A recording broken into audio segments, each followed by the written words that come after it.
दोस्तों आज हम इंडिया यूएस रिलेशंस के ऊपर डिस्कशन करने जा रहे हैं। अगर हम देखें अभी रिसेंट पास्ट में तो डोनाल्ड ट्रंप यहाँ के राष्ट्रपति बने हैं अमेरिका के, और राष्ट्रपति बनने के बाद से ही फिर किस तरह की गतिविधियाँ हमें देखने को मिली है उसके ऊपर अगर हम थोड़ा सा ध्यान दें तो हम पाएंगे कि Trump is a so called friend of mister Modi. Donald Trump की जो धमकियाँ हैं कि टैरिफ लगाएंगे वो इंडिया के ऊपर, अगर इंडिया टैरिफ लगाएगा तो टैरिफ वॉर में इंडिया नहीं फंसना चाहता है, तो ये भी एक क्वेश्चन उठता है।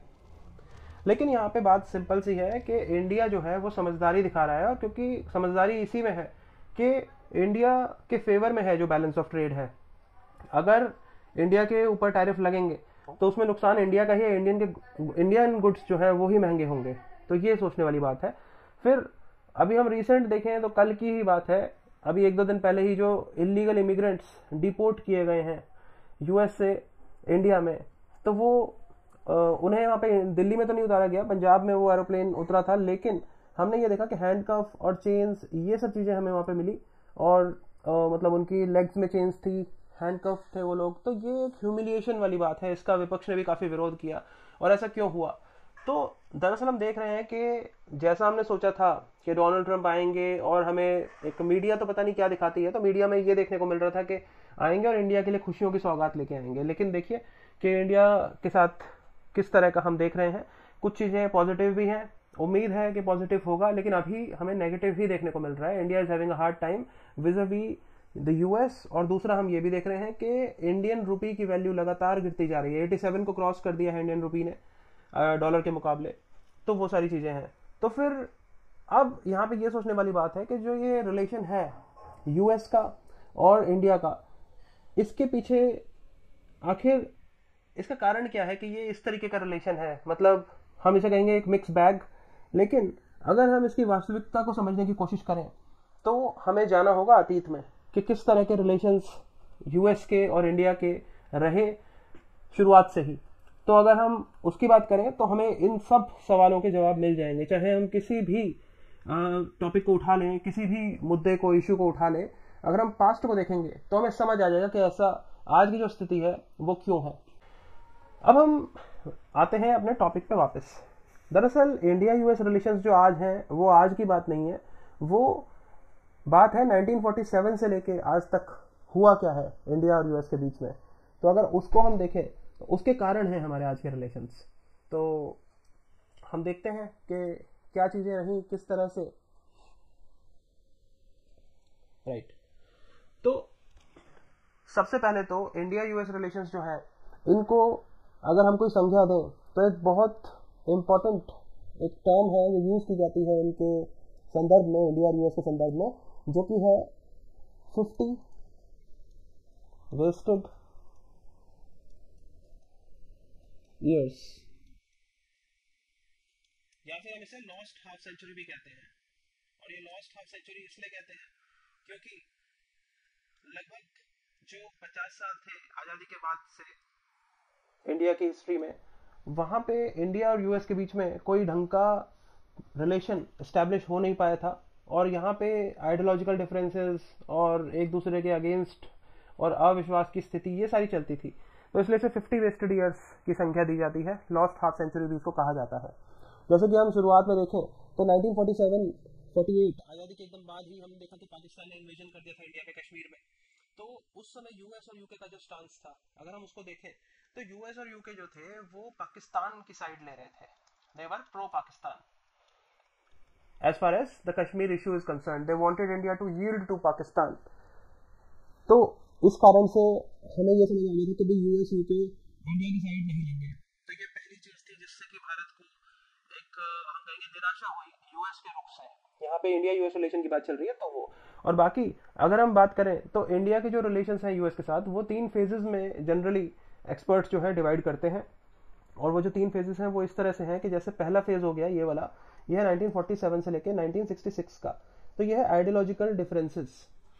आइडियोलॉजिकल डिफरेंसेस इस तरह से कि इंडिया की आइडियोलॉजी कुछ है, यूएस की आइडियोलॉजी कैपिटलिज्म की है, लेकिन इंडिया जब 1757 से 1947 तक लगभग 190 साल एक गुलामी में रहा, ब्रिटिश गुलामी में, तो फिर उन्हें उसे पता है कि वो पूंजीवाद के कारण, इंपीरियलिज्म के कारण, कॉलोनिज्म के कारण ही उसको गुलामी झेलनी पड़ी थी। तो इसलिए वो कैपिटलिज्म से बहुत ज़्यादा उसको एक तरह से इरिटेशन थी या फिर एलर्जी थी।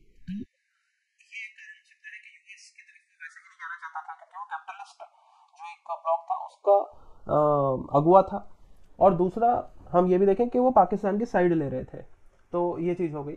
अब अगर हम 1949 की बात करें तो इसमें सबसे पहले हमने देखा कि इंडिया ने रिकॉग्नाइज किया था चाइना को। India recognises China as a communist country.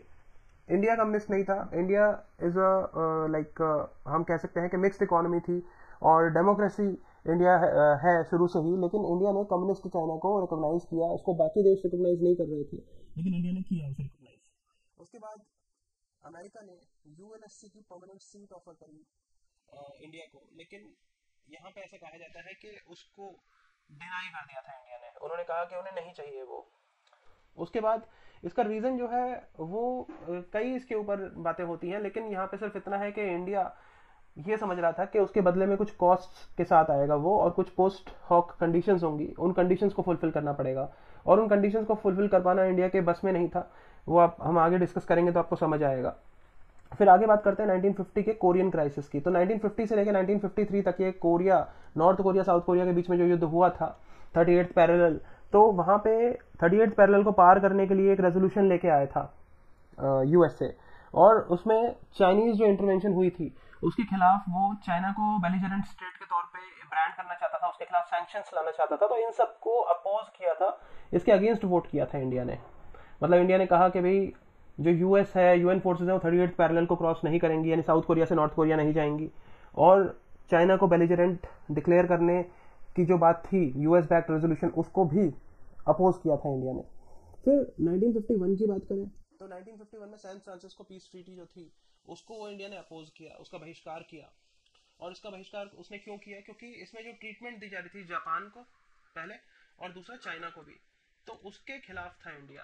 Japan को कैसे? सैन फ्रांसिस्को पीस ट्रीटी जो थी उसमें ये चीज थी कि जितने भी ये लोग हैं जो मतलब जितनी भी टेरिटरीज को जापान ने घेर रखा था, वर्ल्ड वॉर सेकंड के समय कब्जा कर रखा था, तो उसको रीडिस्ट्रीब्यूट करना था, उसको वापस करना था। तो वो जिस तरह की ट्रीटमेंट जापान के साथ हो रही थी उसका विरोध किया पहले तो इंडिया ने, और दूसरा फिर जो फॉर्मोसा था यानी कि ताइवान, ये चीन को नहीं दिया जा रहा था, तो इसका विरोध करा इंडिया ने। यानी कि यहाँ पे हमें दिखता है कि इंडिया की वन चाइना पॉलिसी ये यहाँ पे उजागर होती है कि इंडिया वन चाइना पॉलिसी को उस समय अपना समर्थन दे रहा था, जिसे कि यूएस आज तक समर्थन नहीं देता, लेकिन इंडिया ने उस वक्त समर्थन दिया और ये इंडिया की एक भूल थी। उसके बाद हम आगे की बात करें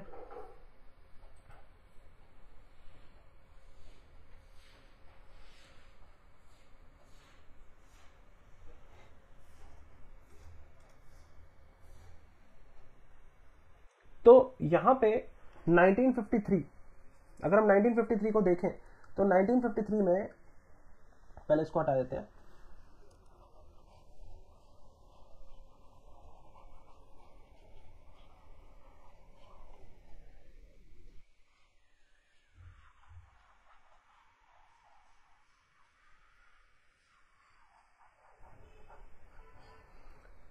नाइनटीन 1953 में पाकिस्तान ने मिडिल ईस्ट डिफेंस ऑर्गेनाइजेशन मेडो करके एक अबॉर्टिव, उसका एक स्टेप था, वो मेडो करके एक इनिशिएटिव अपना लेके आना चाहता था, जिसमें कि ये यूएस के साथ वो एक अलायंस बनाता, और उस अलायंस के तहत फिर वो यहाँ पे इंडिया के अगेंस्ट ही उसको यूज करता। तो वो मिडिल ईस्ट डिफेंस ऑर्गेनाइजेशन जो उसने शुरू करने की कोशिश करी वो सफल हो नहीं पाया। और 1953 में हमने ये भी देखा कि स्टालिन की मृत्यु हो गई थी, और स्टालिन की मृत्यु होना भारत के पक्ष में ही था, क्योंकि अब तक हमने देखा था कि स्टालिन जो थे वो इंडिया को पसंद नहीं करते थे। उनको ये भ्रम था कि इंडिया जो है वो एंटी यूएसएसआर है, क्योंकि वो कहते थे if you are not with us you are against us, और इंडिया अब तक यूएसएसआर के साथ था नहीं क्यों, और उसका रीजन भी है कि इंडिया पराधीन था, तो फिर वो वाली चीज है।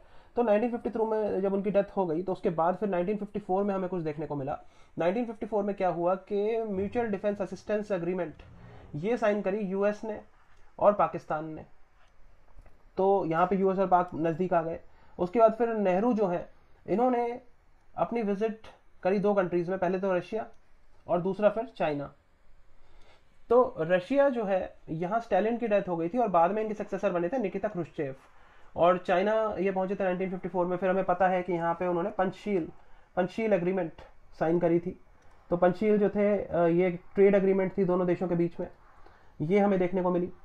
उसके बाद हम बात करें 1955 की, तो निकिता क्रुश्चेव जो कि राष्ट्रपति थे यूएसएसआर के, वो इंडिया पहुंचे, इंडिया विजिट करी उन्होंने। और ऐसे में ही हमने देखा कि पाकिस्तान जो है इसने ज्वाइन किया सियाटो और सेंटो को, जो कि नाटो के ही आर्म्स थे, South East Asia Treaty Organisation और सेंट्रल ट्रीटी ऑर्गेनाइजेशन, तो इनको ज्वाइन करा। उसके बाद फर्स्ट अफ्रो एशियन कॉन्फ्रेंस भी हुई थी 1955 में। तो फर्स्ट अफ्रो एशियन कॉन्फ्रेंस जो है, दिस इज अ प्रीकर्सर, ये बांडुंग में हुई थी, और ये एक प्रीकर्सर है किस चीज का, तो नाम नॉन अलाइन मूवमेंट, जो 1961 में नॉन अलाइन मूवमेंट बना था, तो उसका हम कहेंगे कि आधार ये फर्स्ट अफ्रो एशियन कॉन्फ्रेंस थी। फिर 1956 की बात करें तो स्विस कैनाल क्राइसिस हुआ था। इसमें क्या था कि यूएस, यूके, जनरली पूरा जो वेस्ट था वो इजिप्ट के अगेंस्ट आ गया था और इसराइल के साथ। तो इनका क्या था कि स्विस कैनाल जो था उसके ओनरशिप को लेके एक बहुत बड़ा क्राइसिस खड़ा हो गया था, इजिप्ट के अगेंस्ट ये सारा वेस्ट आ गया था। तो वहां पे इंडिया ने साइड ली इजिप्ट की और कहा कि there should be collective action against the offenders, against the aggressors in Suez Canal crisis, यानी कि एक तरह से यूएस को अपोज किया। और वहीं पे हंगेरियन क्राइसिस जो था, यानी कि जो यूएस साहब ने हंगरी के ऊपर इन्वेजन किया था, अटैक किया था, उसको लेके इंडिया एकदम उसने चुप्पी साध रखी थी। तो इंडिया के जो ये यहाँ पे दो तरीके के स्टांस दिख रहे थे, एक में वो अपोज कर रहा है यूएस को और दूसरे में यूएसएसआर के खिलाफ वो आवाज नहीं उठा रहा। तो ऐसे में यूएस को कुछ समझ आ रहा था, यूएस को यही समझ आ रहा था कि इंडिया जो है वो हमारे साथ नहीं है। तो ये आइडियोलॉजिकल डिफरेंस की जो मैं बात आपको बता रहा हूँ कि 1947 से लेकर 1966 तक का जो फेज था, ये फर्स्ट फेज है इंडिया यूएस रिलेशंस का, इसको हम कहेंगे आइडियोलॉजिकल डिफरेंसेस का फेज। और आइडियोलॉजिकल डिफरेंसेस क्यों है वो आप देख रहे हैं कि किस तरह से ये हमें देखने को मिल रहा है। फिर 1959 में क्या हुआ कि आइजनहोवर ने इंडिया विजिट किया और नेहरू जी को उन्होंने गारंटीज दी। उन्होंने ये गारंटीज दी कि भैया हम जो 1954 म्यूचुअल डिफेंस असिस्टेंट एग्रीमेंट हुई है हमारी पाकिस्तान के साथ, और सियाटो और सेंटो का जो मेंबर बना है पाकिस्तान, तो इसके तहत ये हमारे मिलिट्री अलायंस है, पाकिस्तान मिलिट्री अलाई है यूएस का, तो उसको मिलिट्री अलाई है तो उसको मिलिट्री हार्डवेयर मिलेगा, तो वेपन्स मिलेंगे। तो वो जो मिलिट्री हार्डवेयर और वेपन्स मिलेंगे ये इंडिया के अगेंस्ट यूज नहीं होंगे, ये आइजनहोवर ने नेहरू जी को गारंटीज दी थी। लेकिन उसके बाद हमने देखा कि क्यूबन रेवोल्यूशन हुआ, और उसके क्यूबन रेवोल्यूशन के बाद क्यूबा एक कम्युनिस्ट कंट्री के तौर पे एस्टैब्लिश हुआ, तो उसको फिर इंडिया ने रिकॉग्निशन दे दिया। तो फिर यूएसए को समझ आया कि भाई यूएसए के नीचे ही क्यूबा है और क्यूबा को फिर रिकॉग्निशन मिल रहा है इंडिया की तरफ से। तो फिर उसको समझ आया कि इंडिया उसके बहकावे में आने वाला नहीं है, जिस तरह से सोच रहा है अमेरिका कि वो इंडिया को जिस सोचे कि अपने ही चारों पे अपने ट्यून्स पे नचा लेगा, तो वो चीज पॉसिबल नहीं है, इतना आसान नहीं है। फिर हम 1961 की बात करते हैं। तो 1961 में हमने देखा कि पहले तो नाम एस्टैब्लिश हुआ, ये हमने देखा था, और दूसरी चीज ये है कि पोर्चुगल जो कि नाटो का मेंबर है, यानी कि यूएस का एलाई है, वो मिलिट्री एलाई है, और वो जो पोर्चुगल है उसको गोवा से, यानी गोवा को फ्री करा लिया इंडिया ने। तो फिर जब इंडिया ने पोर्चुगल को बाहर निकाला तो यूएस उसका विरोध कर रहा था काफी, लेकिन यूएस के विरोध को चलने नहीं दिया इंडिया ने, उसकी एक नहीं सुनी, और हमने देखा फाइनली पोर्चुगल को बाहर निकाल दिया था। तो पोर्चुगल को जब 1961 में एविक्ट कर दिया था तो उसके बाद सैंक्शंस लगाए गए इंडिया के ऊपर। लेकिन ये जो यूएस सैंक्शंस लगे थे इंडिया के ऊपर, इनको काट दिया गया, किसने वीटो कर दिया, यूएसएसआर ने। कैसे किया कि इसने लगाया इंडिया के ऊपर, यूएसएसआर ने लगा दिया पोर्चुगल के ऊपर, ऐसे था। तो फिर दोनों जो ये सैंक्शन थे आपस में कट गए। उसके बाद 1962 में हमने देखा कि चाइना ने इंडिया के ऊपर, 1962 में चाइना ने इंडिया के ऊपर इन्वेजन किया, और जो ये इन्वेजन था इसमें हम ये देख रहे थे कि यूएस का जो स्टांस था ये एक आश्चर्यजनक रूप से ऐसा था जिसकी कल्पना नहीं करी जा सकती थी, क्योंकि जो चाइना ने इन्वेड किया इंडिया को, तो यहाँ पे यूएसएसआर जो था उसकी और इंडिया की बहुत हम देख रहे थे कि बहुत करीब आ रहे हैं वो, क्योंकि यूएसएसआर काफ़ी मदद भी कर रहा था इंडिया की। हम ये देख रहे थे कि पीएसयूज जो हैं उसमें वो मदद कर रहा है। निकिता क्रुश्चेव 54 में आए भी थे इंडिया में, तो वो सारी चीज़। लेकिन यहाँ पे यूएसएसआर क्या कर रहा है? क्या वो चाइना के अगेंस्ट इंडिया की मदद कर रहा है या फिर अपने जूनियर पार्टनर चाइना की मदद कर रहा है? यहाँ पे वो एक डायलेमा में फंस गया था। और दूसरा ये भी था कि क्यूबन मिसाइल क्राइसिस के कारण यूएसएसआर खुल के नहीं आ पा रहा था यहाँ पे, ना इंडिया के साथ और ना ही चाइना के खिलाफ, ना चाइना की तरफ। तो यहाँ पे नेहरू जी ने मदद मांगी यूएस के प्रेसिडेंट से, और यूएस का जो स्टांस था वो बहुत ही सरप्राइजिंगली हमने देखा कि यूएस ने अपनी शिप एंटरप्राइज भेज दी चाइना के लिए, कि चाइना को डराने के लिए या उस पर अटैक करने के लिए जो भी था। तो इस तरह से उन्होंने भेजी अपनी शिप, और वो शिप जैसे ही भेजी तो फिर पहले तो उन्होंने शिप भेजी, और दूसरा उन्होंने एक काम और किया, उन्होंने पाकिस्तान को भी मनाया। पाकिस्तान उनका मिलिट्री अलाई है, तो उस मिलिट्री अलाई को ये कहा कि भाई इंडिया और चाइना का युद्ध हो रहा है, और एक तरफ जहां उनका अक्साई चिन में युद्ध हो रहा है, तो पाकिस्तान को ये बोल दिया कि वेस्टर्न साइड से आप अटैक नहीं करोगे इंडिया के ऊपर। तो ये गारंटीज ली। पाकिस्तान एक तरह से बहुत ज्यादा दिक्कत में आ गया था इस बात से, क्योंकि उसको लग रहा था कि हम फायदा उठा लेंगे यहाँ पे, वो चाइना से भिड़ेगा और दो फ्रंट पे वॉर हो जाएगा। जैसे आप देखेंगे यहाँ पे कि इस तरफ चाइना के साथ ये हमारा युद्ध हो रहा था, और जो ये युद्ध हो रहा था तो यहाँ पे इस अक्साई चिन को तब 1962 में ऑक्यूपाई भी कर लिया था चीन ने, तो इसे चाइना ऑक्यूपाइड कश्मीर कहते हैं। और यहाँ से पाकिस्तान अटैक नहीं करेगा इंडिया के ऊपर, यहाँ से अटैक नहीं करेगा। तो इस बात की गारंटी जो है वो यूएस ने पाकिस्तान से ले ली थी। अब जो शिप यहाँ पे जैसे ही डिस्पैच करी गई चाइना के खिलाफ, तो चाइना ने यूनिलेटरली 31 दिन हो गए थे वॉर को इंडिया और चाइना के बीच में, तो यूनिलेटरली चाइना ने वॉर को कह दिया कि हम वॉर खत्म करते हैं, और दे स्टेप्ड बैक, तो वॉर रुक गया था। तो यहाँ पे हमने देखा कि यूएस ने मदद करी इंडिया की, लेकिन जो मदद करी वो उसने क्यों करी थी? वो बेसिकली ये चाहता था कि इंडिया जो है वो उनके फोल्ड में आ जाए, कैपिटलिस्ट ब्लॉक का मेंबर बन जाए, उनका जूनियर पार्टनर बन जाए, उनका कैंप फॉलोअर बन जाए। लेकिन इंडिया ने ऐसा नहीं किया, क्योंकि जो पोस्ट हॉक कंडीशंस आई, इसके बाद जो कंडीशनैलिटीज इंडिया पे लगाई गई, तो उसको हम देखते हैं कि कश्मीर के ऊपर कहा गया इंडिया को कि आप पाकिस्तान की बात मान जाओ, yield as far as Kashmir is concern, you yield before Pakistan on Kashmir issue. ये यूएस ने और यूके ने कहा। उसके बाद वॉइस ऑफ अमेरिका फियास्को भी हमें देखने को मिला था। उसमें क्या था कि ट्रांजिस्टर्स खरीदे थे इंडिया ने, इंडियन ओशन में वो लगा रखे थे, और वो अमेरिकन ट्रांजिस्टर्स थे। तो वहाँ पे अमेरिका ने ये कहा कि हमें यूज़ करने दो ये अगेंस्ट चाइनीज़ प्रोपोगेंडा, हमें चाइना के अगेंस्ट यूज़ करने हैं, चाइना की स्पाइंग करनी है सब। लेकिन इंडिया ने मना कर दिया। India did not oblige US से, और ये कहा कि भाई we are a non aligned nation, हम किसी के यहाँ पे मिलिट्री अलाई नहीं बन सकते। तो इसलिए फिर यूएस को समझ आया कि भाई कुछ भी कर लो, आप इंडिया को अपनी साइड नहीं ले सकते। कोशिश यही थी, भरसक प्रयास कर रहा था अमेरिका कि किसी तरह कैपिटलिज्म के फोल्ड में आ जाए इंडिया। फिर उसके बाद 1964 में हमने देखा कि यूएसएसआर नहीं, चाइना ने अपना न्यूक्लियर टेस्ट कंडक्ट किया लोपनोर में।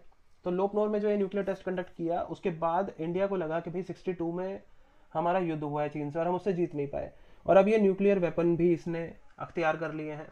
तो ये इंडिया की सिक्योरिटी को, sovereignty, territorial integrity, national interest, power, इन सब चीज़ों के लिए एक बहुत ही खतरनाक बात थी। और इंडिया फिर सिक्योरिटी गारंटीज के लिए यूएस के पास भी गया, यूके के पास भी गया, और यूएसएसआर के पास भी गया, लेकिन कहीं से भी उसको सिक्योरिटी गारंटी नहीं मिली। और यहाँ पे हमने ये भी देखा कि 1964 से ही फिर पाक को जो फंडिंग मिलती थी यूएस से, वो भी इंक्रीज कर दी गई। और इसी दौरान हमने देखा कि नेहरू जी की भी मृत्यु हो गई थी।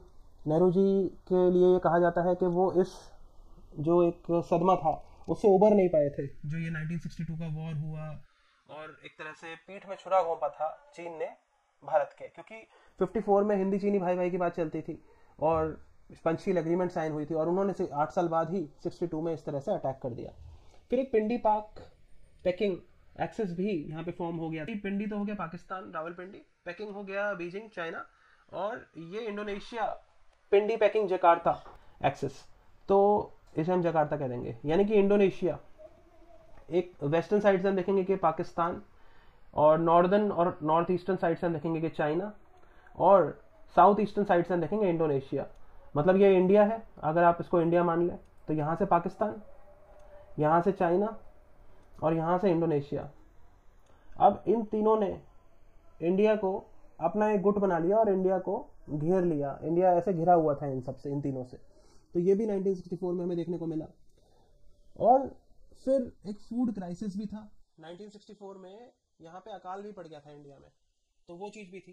इसी दौरान हमने देखा कि जो नेहरू जी के बाद हमारे प्रधानमंत्री बने थे शास्त्री जी, उन्होंने जय जवान जय किसान का नारा इसीलिए दिया था क्योंकि 1965 में ऑपरेशन जिब्राल्टर हुआ था। ऑपरेशन जिब्राल्टर, पाकिस्तान ने उस अटैक को नाम दिया था जिसमें उसने 2 महीने के अंदर ही कश्मीर पे पहले अटैक किया, उसके बाद उसने जो सरक्रीक है यानी कि हमारा गुजरात और पाकिस्तान वाला बॉर्डर है, वहाँ पे सरक्रीक को कहा उन्होंने कि वो पाकिस्तान का है और इंडिया ने कहा वो इंडिया का है। तो उसके एक तरह से बाउंड्री डिस्प्यूट था और बाउंड्री डिस्प्यूट को लेके ही 1965 का वॉर हुआ। और जो वो वॉर हुआ तो उसमें फिर क्योंकि फौजी लड़ाई कर रहा था पाकिस्तान के साथ, तो जय जवान और जय किसान इसलिए क्योंकि अकाल पड़ा हुआ था, तो जो मनोबल बढ़ाना है किसान का तो उसको लेके, तो ये चीज़ थी। अब यहाँ पे यूएस जो है उसने बैन लगा दिया था कि वो वेपन्स नहीं देगा पाकिस्तान को, लेकिन उसने जो पाकिस्तान पे बैन लगाया क्योंकि क्या था कि पाकिस्तान यहाँ पे यूज कर रहा था कौन से वेपन्स, वो वाले जो उसको 54 और 55 में म्यूचुअल डिफेंस असिस्टेंस एग्रीमेंट और सेंटोर सियाटो के जो मिलिट्री अलायंस है उसी के तहत, म्यूचुअल डिफेंस असिस्टेंस एग्रीमेंट के तहत कम्युनिज्म को कंटेन करने के लिए वो आइजनहोवर ने कहा भी था कि इंडिया के अगेंस्ट यूज नहीं होंगे और वो पाकिस्तान यूज कर रहा है। तो फिर जब यूएस के पास और कुछ नहीं था उन्होंने कहा कि चलो हम वेपन्स नहीं देंगे, वेपन्स पे बैन लगा दिया। लेकिन यहाँ पे फायदा उठाया 1962 में भारत को धोखा देने वाले चीन ने फायदा उठाया और पाकिस्तान को वेपन्स देने स्टार्ट कर दिए। तो ये चीज थी। यहाँ पे हमने देखा कि 1955 में जो फर्स्ट एफ्रो एशियन कॉन्फ्रेंस हुई थी वहां पे चीन ने नोटिस कर लिया था कि पाकिस्तान को यूज करना है अगेंस्ट इंडिया, ये चीज उसने डिसाइड कर ली थी। और 1965 में हमने देखा कि उन्होंने वेपन्स देने स्टार्ट करे पाकिस्तान को। और हम आगे देखेंगे इससे फर्दर 10 साल बाद 76 में हम देखेंगे कि उन्होंने न्यूक्लियर, जब 74 में न्यूक्लियर टेस्ट हमारा हुआ था तो उसके बाद भी उन्होंने कुछ किया था पाकिस्तान के साथ, तो वो हम आगे अभी देखेंगे। तो इस तरह से पाकिस्तान और चाइना करीब आते गए और अब आगे देखते हैं।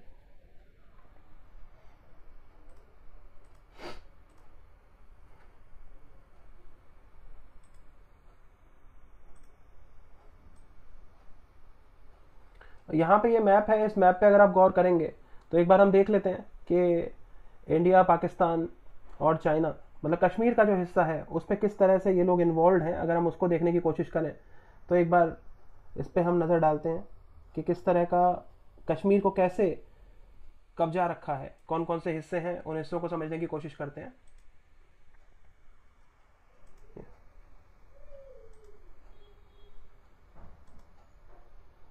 जैसे ये आप देखेंगे कि ये तो हो गया गिलगिट बल्तिस्तान जो हम पीओके कहते हैं ना, और ये हो गया आज़ाद कश्मीर कहा जाता है इस हिस्से को, ये नीचे वाला जो है, और ये गिलगिट बल्तिस्तान है, इस तरह से ये है। और ये हो गया China occupied Kashmir. China occupied Kashmir हम इसे कहेंगे कि जो 62 का वॉर हुआ था तो जो अक्साई चीन के हिस्से को कब्जा लिया था चीन ने, ये वो हो गया। और ये जो है हिस्सा ये बेसिकली पीओके था, मतलब इसको भी कब्जाया था। सियाचिन के ऊपर ये है, ये शाक्सगम वैली है। इस शाक्सगम वैली को, क्योंकि ये पीओके के ही उसमें था एरिया में, इसको 1963 में पाकिस्तान ने, जैसे आप यहाँ पे देखेंगे कि area ceded by Pakistan to China claimed by India, मतलब ये है पीओके। और इस पीओके को पाकिस्तान ने गिफ्ट कर दिया चीन को 1963 में। 1962 में वॉर हुआ था इंडिया चाइना का, 1963 में पाकिस्तान ने ये गिफ्ट कर दिया चीन को और ये कहा कि भाई उनका जो एक बॉर्डर डिस्प्यूट है इट स्टैंड्स रिजॉल्व्ड, मतलब पाकिस्तान और चीन के बीच में कोई बॉर्डर डिस्प्यूट है ही नहीं। तो बेसिकली इंडिया की टेरिटरी को पहले इंडिया से कब्जाया गलत तरीके से और उसके बाद चाइना को गिफ्ट कर दिया। तो ये है, इसके नीचे हम देखते हैं यहाँ पे सियाचिन ग्लेशियर ये सब है, तो ये है। और ये हमारा कश्मीर का वो हिस्सा है जो इंडिया के पास है। तो ये सारी चीज़ें हैं। अब हम फर्दर आगे देखते हैं।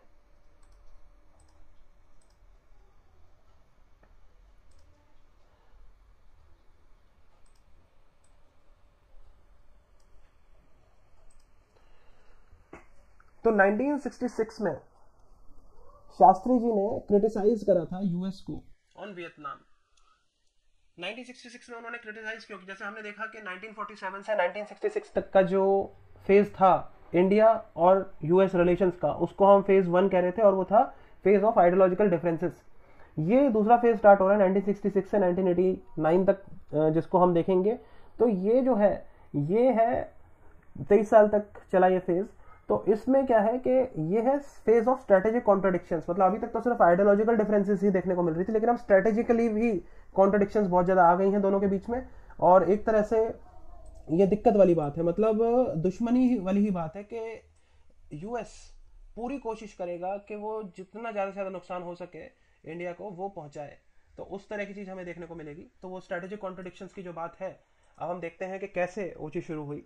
सबसे पहले तो ये है कि भाई शास्त्री जी ने ओपनली क्रिटिसाइज कर दिया यूएस को ऑन वियतनाम वॉर। ये जो वियतनाम वॉर है 1964 में शुरू हो गया था, और ये यूएसए के लिए कलंक की तरह ही है, क्योंकि 1964 में शुरू हुआ, बहुत लंबा चला, लेकिन इसमें यूएस जीत नहीं पाया। वियतनाम के बारे में ये बताया जाता है कि वहाँ के जो बच्चा है ना, वो पत्थर उठा उठा के यूएस के हवाई जहाज हैं उनको मार रहे थे उन हवाई जहाजों पे, मतलब इतना जीवट वाले लोग थे वियतनाम में।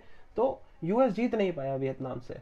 एजेंट ऑरेंज को लेके भी हमें पता है कि ह्यूमन राइट्स का बहुत बड़ा चैंपियन बनता है यूएसए, लेकिन एजेंट ऑरेंज वाला जो है वो एक बदनुमा दाग है यूएस के इतिहास में। और यूएस का तो है डबल स्टैंडर्ड्स उसके रहते ही हैं, तो एजेंट ऑरेंज वहाँ पे उसने छिड़का वहाँ पे, तो ये सारी चीज़ थी।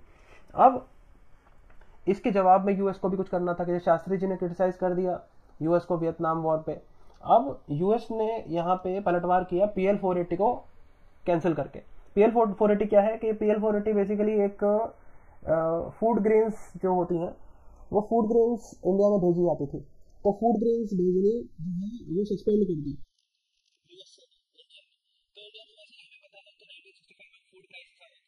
तो वो चीज थी, लेकिन फिर कुछ समय बाद हमने देखा कि 10 जनवरी को जब 1965 वॉर के बाद ताशकंद समझौता हो रहा था इंडिया और पाकिस्तान के बीच में, तो उस ताशकंद समझौते के लिए जब वो गए हुए थे ताशकंद, तो वहां पे शास्त्री जी का निधन भी हो गया था दुर्भाग्यपूर्ण तरीके से और रहस्यमय परिस्थितियों में। उसका रीजन आज भी समझ नहीं आता है कि वो किस कारण से हुआ था, लेकिन वो चीज हुई थी।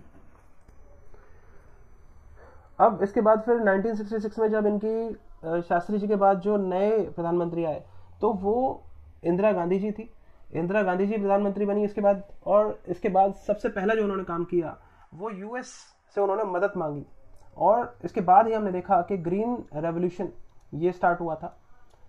तो स्ट्रेटेजिक कॉन्ट्रडिक्शन नो डाउट ये हमारी स्टार्ट हो गई थी, लेकिन ग्रीन रेवोल्यूशन एक बहुत ही लैंडमार्क एक अचीवमेंट है इंडिया की, और एक रिमार्केबल एक माइलस्टोन है इंडिया के लिए, जिसे यहाँ पे मेंशन करना बहुत इंपॉर्टेंट है। तो 1966 की ही बात है कि इंदिरा गांधी आई, तो सबसे पहला काम उन्होंने ये ग्रीन रेवोल्यूशन को लाने का ही किया था।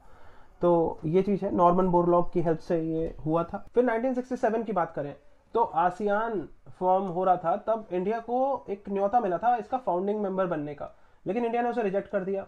रिजेक्ट क्यों करा? क्योंकि आसियान जो है उसको हम सीधे शब्दों में देखें तो यहाँ पे जितने भी इसके जो मेंबर्स थे, थाईलैंड हो गया, इस तरह से इंडोनेशिया, सब यहाँ पे ये देखा जा रहा था कि ये जो कंट्रीज हैं ये प्रो यूएस हैं, बेसिकली कैपिटलिस्ट ब्लॉक के साथ है और एंटी यूएसएसआर है, एंटी कम्युनिस्ट कंट्रीज हैं ये। तो कम्युनिज्म को कंटेन करने के लिए ही, क्योंकि सियाटो हमें पता है कि बना था 55 में, तो आसियान को उसी नज़र से देखा जा रहा था। और इंडिया ने अगेन यही कहा कि हम नॉन अलाइंड हैं और नॉन अलाइंड क्रेडेंशियल्स के साथ हम कोई कॉम्प्रोमाइज नहीं करेंगे, और आसियान की फाउंडिंग मेंबरशिप को रिजेक्ट कर दिया इंडिया ने। ये चीज़ थी। फिर 1968 में हम देखें तो एनपीटी लेके आए थे, ये जो 5 न्यूक्लियर वेपन स्टेट्स थे। हमने देखा कि भाई ये चाइना है, 64 में इसने न्यूक्लियर टेस्ट कर लिया था अपना कंडक्ट। तो उसके बाद यूएस, फ्रांस, यूके, रशिया, इनके पास न्यूक्लियर टेस्ट इन्होंने कर ही रखा था। तो 5 ही जो न्यूक्लियर वेपन स्टेट्स थे, इन्होंने एक नॉन प्रोलिफरेशन ट्रीटी बनाई और कहा कि बाकी सारे देशों को कहा कि आप नॉन न्यूक्लियर वेपन स्टेट हो, आपने न्यूक्लियर वेपन आपके पास है नहीं, तो आप लोग ये इस ट्रीटी पे साइन करो कि आप न्यूक्लियर टेस्ट नहीं करोगे। न्यूक्लियर टेस्ट जो आगे करेंगे वो सिर्फ न्यूक्लियर वेपन स्टेट्स ही कर सकेंगे, आप लोग न्यूक्लियर वेपन एक्वायर नहीं करोगे। तो भाई इंडिया ने उसे मना कर दिया। इंडिया ने कहा कि हम साइन नहीं करते एनपीटी को, ये डिस्क्रिमिनेटरी है और अनइक्वल ट्रीटी है। तो जवाब में फिर यूएस ने क्या किया कि तारापुर जो न्यूक्लियर पावर प्लांट इंडिया का है, इसको फ्यूल दे रहा था अब तक यूएस, उसने वो देना बंद कर दिया। तो फिर इस काम को फ्रांस ने ले लिया अपने हाथ में, और तब हम देख रहे हैं कि फ्रांस ने उस समय हमें फ्यूल दिया था। फ्रांस के साथ हम देखते हैं कि हमारी डिफेंस कोऑपरेशन है, और न्यूक्लियर प्लांट्स को लेके भी हम देखते हैं कि हमारा फ्रांस के साथ है काफ़ी कोऑपरेशन, स्पेस सैटेलाइट्स को लेके है कोऑपरेशन। तो ये सारी चीज़ें हैं। फिर उसके बाद आता है 1971, एक निर्णायक साल है ये, ना सिर्फ पाकिस्तान के लिए, ना सिर्फ इंडिया के लिए, बल्कि एक हमारे और पड़ोसी देश के लिए, बांग्लादेश के लिए, क्योंकि इस साल में बांग्लादेश एक नए देश के रूप में इसका उदय हुआ था। बांग्लादेश लिबरेशन वॉर हम इसे कहेंगे। एक थर्ड वॉर था ये इंडिया और पाकिस्तान के बीच में। फर्स्ट वॉर 47 में हुआ था, सेकेंड वॉर 65 में हुआ था और थर्ड वॉर 1971 में हुआ था, बांग्लादेश लिबरेशन वॉर। तो बांग्लादेश लिबरेशन वॉर जो था ये, इसमें हमने देखा था कि इस दौरान एक एंटी इंडिया यूएस पाक चाइना एक्सेस बन गया था। मतलब अभी क्या है कि यूएस और पाकिस्तान तो साथ में थे ही, लेकिन जब हमने देखा कि पाकिस्तान और चाइना भी करीब आ गए थे 1955 में भी और 1965 में भी, जब यूएस ने अपने वेपन्स देने से मना कर दिया था पाकिस्तान को 65 वॉर में, तो चाइना ने दिए थे वेपन्स पाकिस्तान को। तो चाइना और पाकिस्तान करीब आ रहे थे और यूएस भी यहाँ पे आ गया था। तो वो किन परिस्थितियों में आया था उनको अब हम यहाँ पे देखते हैं। दरअसल 1971 में ऑपरेशन सर्चलाइट, ये बहुत इंपॉर्टेंट है।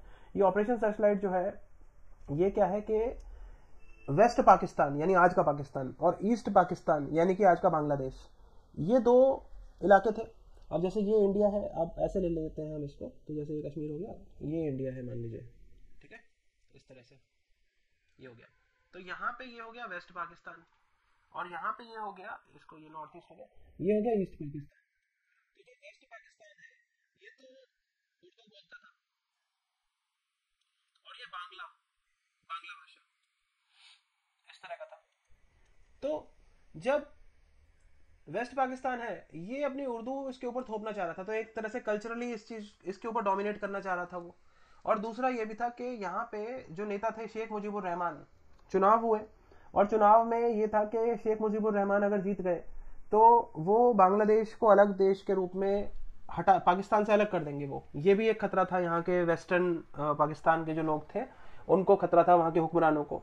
और दूसरा, जब चुनाव हुए तो देखा गया कि शेख मुजीबुर रहमान के जो अवामी लीग है पार्टी, उसके इतनी सीटें आ गई थी कि वो ना सिर्फ यहाँ पे रूल करते, वो यहाँ पे भी रूल करते। यानी कि ईस्ट पाकिस्तान के ऊपर, ईस्ट पाकिस्तान जो है वो वेस्ट पाकिस्तान के ऊपर भी रूल करता। तो इन सब बातों के कारण हमने देखा कि वेस्ट पाकिस्तान ने फिर यहाँ पे इनके ऊपर ऑपरेशन सर्चलाइट लॉन्च कर दिया। और ऑपरेशन सर्चलाइट क्या था, इसमें बेसिकली ये था कि जो यहाँ के हिंदू थे, हिंदू बांग्ला भाषी मुसलमान, अगर मुसलमान भी थे जो कि बांग्ला भाषी थे और हिंदू थे, तो इन लोगों के ऊपर और भी माइनॉरिटीज जो थी उनके ऊपर एट्रोसिटीज कमिट करना शुरू कर दिया वेस्ट पाकिस्तान ने। और ये जो एट्रोसिटीज हुई थी तो इनको लेके हमने देखा कि 1971 में ही मार्च के महीने में इंदिरा गांधी जो है ये यूएस और यूके गई थी और वहां पे बोला कि भाई इस तरह से एट्रोसिटीज हो रही हैं ईस्ट पाकिस्तान में वेस्ट पाकिस्तान के द्वारा, लेकिन उन्होंने कोई ध्यान दिया नहीं यूएसए ने। फिर जुलाई में हमने देखा 1971 में ही कि जो सेक्रेटरी ऑफ स्टेट है हेनरी किसिंगर, ये पाकिस्तान की मदद से ये गए थे चाइना। ये पहली बार हमने देखा कि जो एंटी इंडिया यूएस पाक चाइना एक्सेस बना ना, तो ये एंटी इंडिया यूएस पाक चाइना एक्सेस जो बना ये पाकिस्तान की मदद से बना था। तो हेनरी किसिंगर जुलाई में यूएस के सेक्रेटरी ऑफ स्टेट यानी कि फॉरेन मिनिस्टर, ये पाकिस्तान की मदद से चाइना गए। अब जब ये चाइना गए और इसके अगले साल हमने देखा था 1972 में जो प्रेसिडेंट है यूएस के निक्सन, वो गए थे फिर चाइना। तो बेसिकली जो यूएस चाइना करीब आ गए थे ये पाकिस्तान की मदद से आए थे।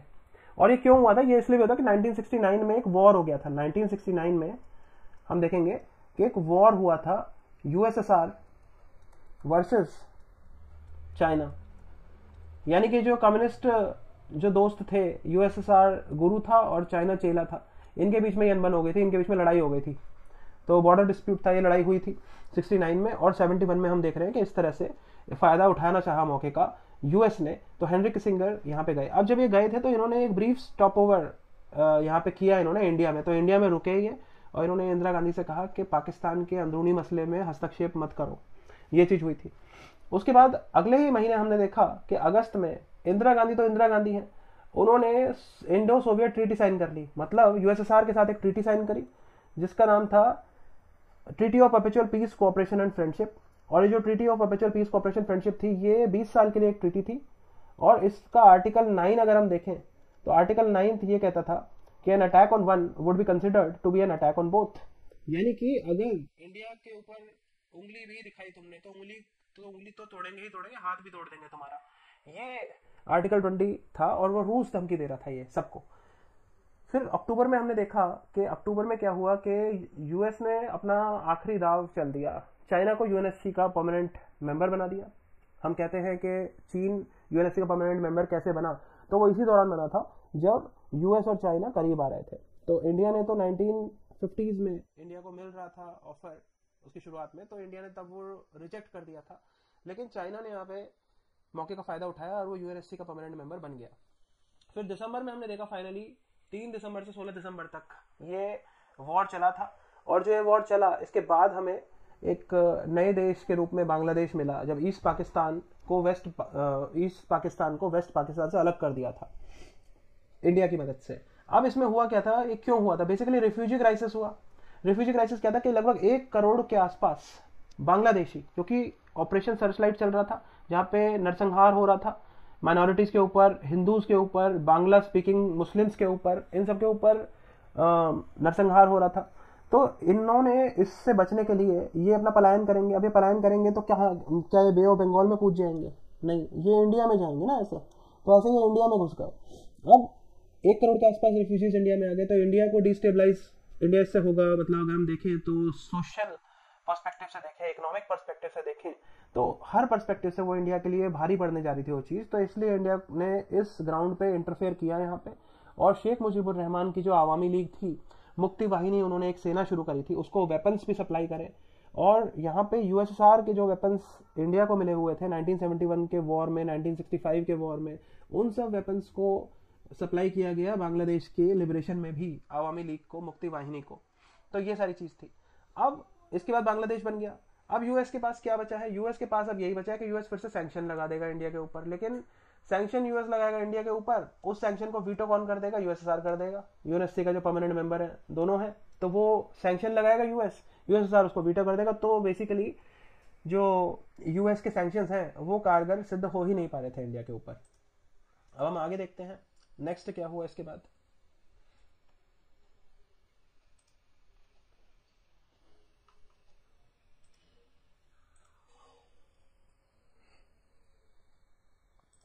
तो 1971 के वॉर के बाद 1972 में शिमला एग्रीमेंट हुई थी। जैसे 65 के वॉर के बाद 66 में ताशकंद एग्रीमेंट हुई थी इंडिया और पाकिस्तान के बीच में, उसी तरह से 71 के बाद 72 में शिमला एग्रीमेंट हुई, जिसमें कि ये कहा गया पाकिस्तान और इंडिया के बीच में ये सहमति बनी कि अब से अगर इंडिया और पाकिस्तान के बीच में कोई असहमति होगी या फिर कोई डिसएग्रीमेंट होगी, कुछ भी इस तरह का होगा, तो बाहरी ताकतों को नहीं आने दिया जाएगा।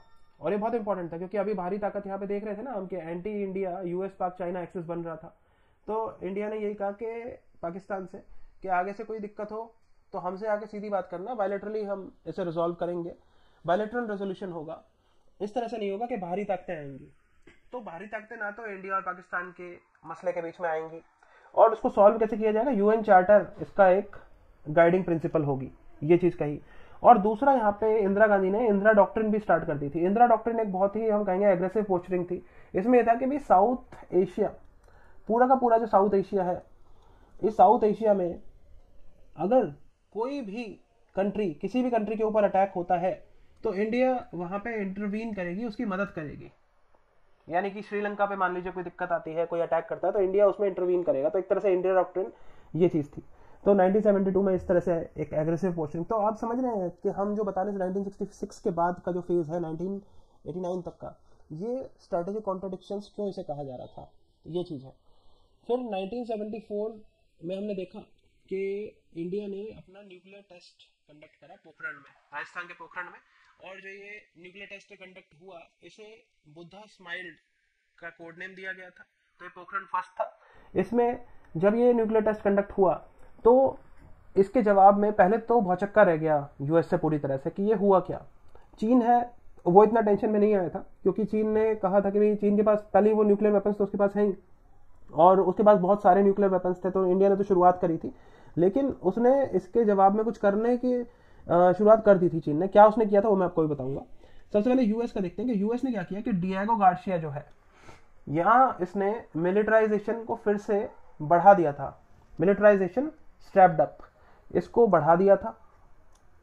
और एनएसजी की फॉर्मेशन करी थी, न्यूक्लियर सप्लाईज ग्रुप। तो न्यूक्लियर सप्लाईज ग्रुप क्या है कि भाई न्यूक्लियर मटेरियल जो है यूएस को यही लगा कि जो न्यूक्लियर टेस्ट किया है इंडिया ने, ये अब तक जो यूएसए ने न्यूक्लियर फ्यूल दिया था इंडिया को, उसी को यूज करके उसने न्यूक्लियर टेस्ट कंडक्ट किया है। तो ये चीज है। और दूसरा, अब उसने कहा कि न्यूक्लियर सप्लाईज ग्रुप बनाना होगा। और दूसरा, डिएगो गार्सिया की मिलिटराइजेशन कर दी। डिएगो गार्सिया क्या है, जैसे ये इंडिया है तो ये हो गया इंडिया के नीचे यहाँ पे ब्रिटिश इंडियन ओशन टेरिटरी जो है, तो यहाँ पे डिएगो गार्सिया का आइलैंड है। और डिएगो गार्सिया आइलैंड जो है ये ब्रिटिश का है, लेकिन यूएस ने लीज पे ले रखा है इसे, और लीज पे लिया है अपने मिलिट्री बेस इसे बना रखा है, ताकि कोई भी, जैसे एक इंडियन ओशन हो गया, उसके बाद मिडिल ईस्ट हो गया, उसके बाद साउथ चाइना सी हो गया, यहाँ पे अगर कुछ भी उसे ऑपरेशन लॉन्च करना है अपना, तो वो यहाँ से कर सकता है। तो इसलिए एक मिलिट्री बेस है ये यूएस का, डिएगो गार्सिया। Diego Garcia. और ये इंडिया के लिए एक सिरदर्दी की बात है, क्योंकि इंडिया ने यहाँ पे पहले ही कहा था कि अगर साउथ एशिया में कोई बाहरी ताकत इंटरवेंशन करेगी तो इंडिया डायरेक्ट उस पर अटैक करेगा किसी भी। और वो चाहता था कि साउथ एशिया जो है वो एक जोन ऑफ पीस रहे और जोन ऑफ इंडियन डोमिनेंस रहे, इंडियन डोमिनेशन रहे, कि इंडिया का ही प्रभाव हो इंडियन ओशन में। ये इंडिया की सोच थी। लेकिन यहाँ पे हमने देखा कि डिएगो गार्सिया की मिलिटराइजेशन बढ़ गई थी। फिर 1975 में हमने देखा कि इंडिया ने सिक्किम को फुल फ्लेजेड स्टेट बना लिया था इंडियन यूनियन का। उसके बाद 1979 में हमने देखा कि यूएसएसआर ने आर्म्ड इंटरवेंशन करी थी अफगानिस्तान में। अब जब ये आर्म्ड इंटरवेंशन हुई तो यहाँ पे जो इंडिया का स्टांस था, इंडिया ने एक तरह से पब्लिकली इसका बिल्कुल विरोध नहीं किया। ऑल्दो हमें पता है कि प्राइवेटली उन्होंने अपनी जो इसको लेके एक निराशा थी और नाराजगी थी, डिसअपॉइंटमेंट अपनी एक्सप्रेस करी थी इंडिया ने यूएसएसआर से, कि आप ऐसे अफगानिस्तान में आर्म्ड इंटरवेंशन आपने करी है, मिलिट्री इंटरवेंशन, ये ठीक नहीं है। लेकिन पब्लिकली इसको अपोज नहीं किया था, क्रिटिसाइज नहीं किया था। तो यहाँ पे यूएस ने ऑपरेशन साइक्लोन लॉन्च करा, और ये ऑपरेशन साइक्लोन जो था वो यूएसएसआर के अगेंस्ट था, और इसमें पाकिस्तान उसका एक मेजर पार्टनर बना था। पाकिस्तान की हेल्प से यहाँ पे तालिबान को खड़ा किया गया, और यहाँ पे तालिबान के साथ साथ अलकायदा बना था। और हमें पता है कि जो अलकायदा है यहाँ पे ओसामा बिन लादेन था इसके बाद इसका सरगना। और ये ओसामा बिन लादेन जो है ये बनाया तो यूएस नहीं था इसको, लेकिन बाद में ये भस्मासुर जो है इसने यूएस के ही खिलाफ तबाही मचानी शुरू कर दी थी। और 9/11 हमें देखने को मिला था। और उसके बाद फिर एबोटाबाद में फाइनली जो ओसामा बिन लादेन है उसको यूएस ने पाकिस्तान के एबोटाबाद में खत्म किया था। तो ये चीज थी 1979 में ये चीज हुई। फिर 1983 में अगर हम आते हैं तो इंडिया के अंदर पहली बार नाम समिट हुई थी। ये है, हम ये देख रहे हैं कि कैसे स्ट्रेटेजिक कॉन्ट्रडिक्शंस हमें देखने को मिल रहे हैं कि यूएस के इंटरेस्ट के अगेंस्ट कैसे इंडिया ऑपरेट कर रहा है। ये सारी चीजें हमें देखने को मिल रही हैं। और सिक्किम, ये देख लीजिए आप, सिक्किम का यहाँ पे हमने मैप बना रखा है, ये लोकेशन है, ये सिक्किम है। अगर हम देखेंगे यहाँ पे तो ऐसे होगा कि जैसे नेपाल, सिक्किम, भूटान, अरुणाचल प्रदेश, आप ऐसे ऐसे याद कर सकते हैं। एन, नेपाल, सिक्किम, भूटान, अरुणाचल प्रदेश, NSBA, ठीक है, ये हो गया। 1988 में राजीव गांधी, 1984 में असैसिनेशन हो गई थी इंदिरा गांधी जी की 31 अक्टूबर। उसके बाद राजीव गांधी, उनके जो बेटे हैं वो प्रधानमंत्री बने थे।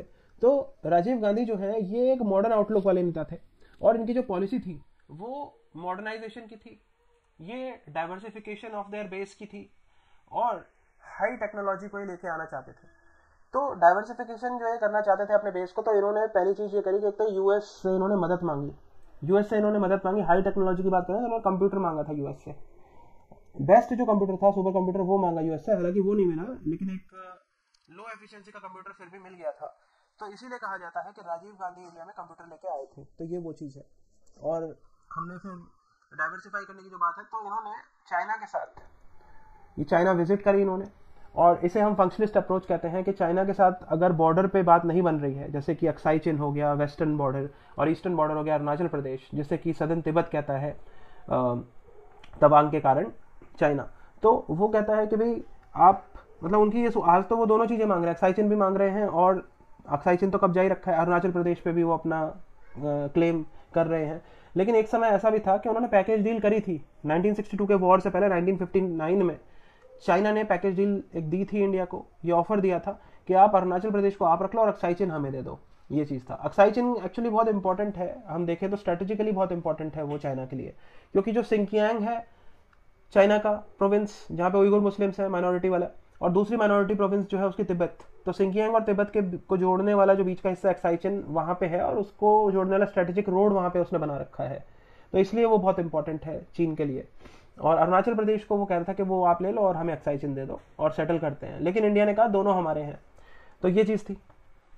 अब 1988 में हमने देखा कि राजीव गांधी ने इस तरह से रिलेशंस को बेहतर बनाने की कोशिश करी, तो इसीलिए हम कहते हैं कि 1989 के बाद हमारा थर्ड फेज शुरू हो गया था रिलेशंस का, और जो थर्ड फेज था वो थर्ड फेज बेसिकली हमारा था स्ट्रेटेजिक कॉन्ट्रडिक्शंस अब तक हमने देखी, लेकिन वो स्ट्रेटेजिक कॉन्ट्रडिक्शन से हटके वो चीज़ आ गई थी आइडियोलॉजी की convergence of ideology, not only ideology but also interest, convergence of interest and ideology, दोनों चीज़ें, तो ये चीज़ हमें देखने को मिली।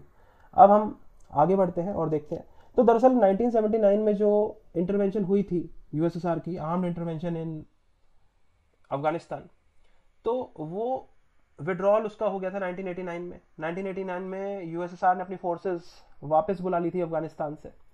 अब फोर्सेस तो वापस बुला ली हैं, लेकिन एक समस्या तो खड़ी हो गई है ना कि तालिबान को खड़ा कर दिया है पाकिस्तान और यूएसए ने मिलकर, अलकायदा को बना लिया है, जो उन्होंने सोवियत फोर्सेस के अगेंस्ट खड़ा किया था। अब वो जो लड़ाके हैं जिनको हथियार चलाने की ट्रेनिंग दे दी गई है, जो हिंसा कर रहे हैं, तो अब वो अपना जो एक मोमेंटम बना हुआ है एग्रेशन का, उनका टेररिज्म का, उसको कहाँ पे परपेट्रेट करेंगे।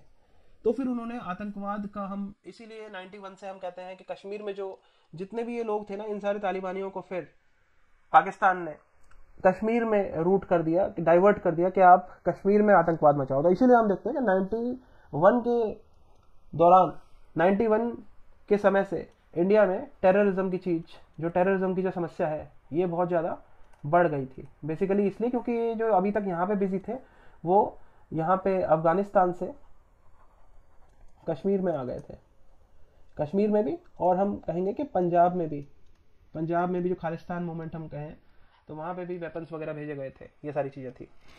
अब 1989 में सोवियत विड्रॉल हो गया, और सोवियत विड्रॉल हो गया तो हम जो स्ट्रेटेजिक कॉन्ट्रडिक्शंस हैं वो खत्म हो गई एक तरह से, convergence of interest and ideology है, तो ये थर्ड फेज शुरू होता है। और ये थर्ड फेज जो है ये आज तक चल रहा है। ये 3 फेजेस हैं हमारे।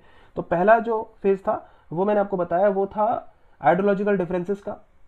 दूसरा फेज था स्ट्रेटेजिक कॉन्ट्रडिक्शंस का, हमने देखा कैसे स्ट्रेटेजिकली एक दूसरे के खिलाफ थे इंडिया और यूएस। और थर्ड फेज है convergence of interest and ideology. तो ये कन्वर्जेंस जो है ये क्यों है, ये अब हमें देखने को मिलेंगी कैसे।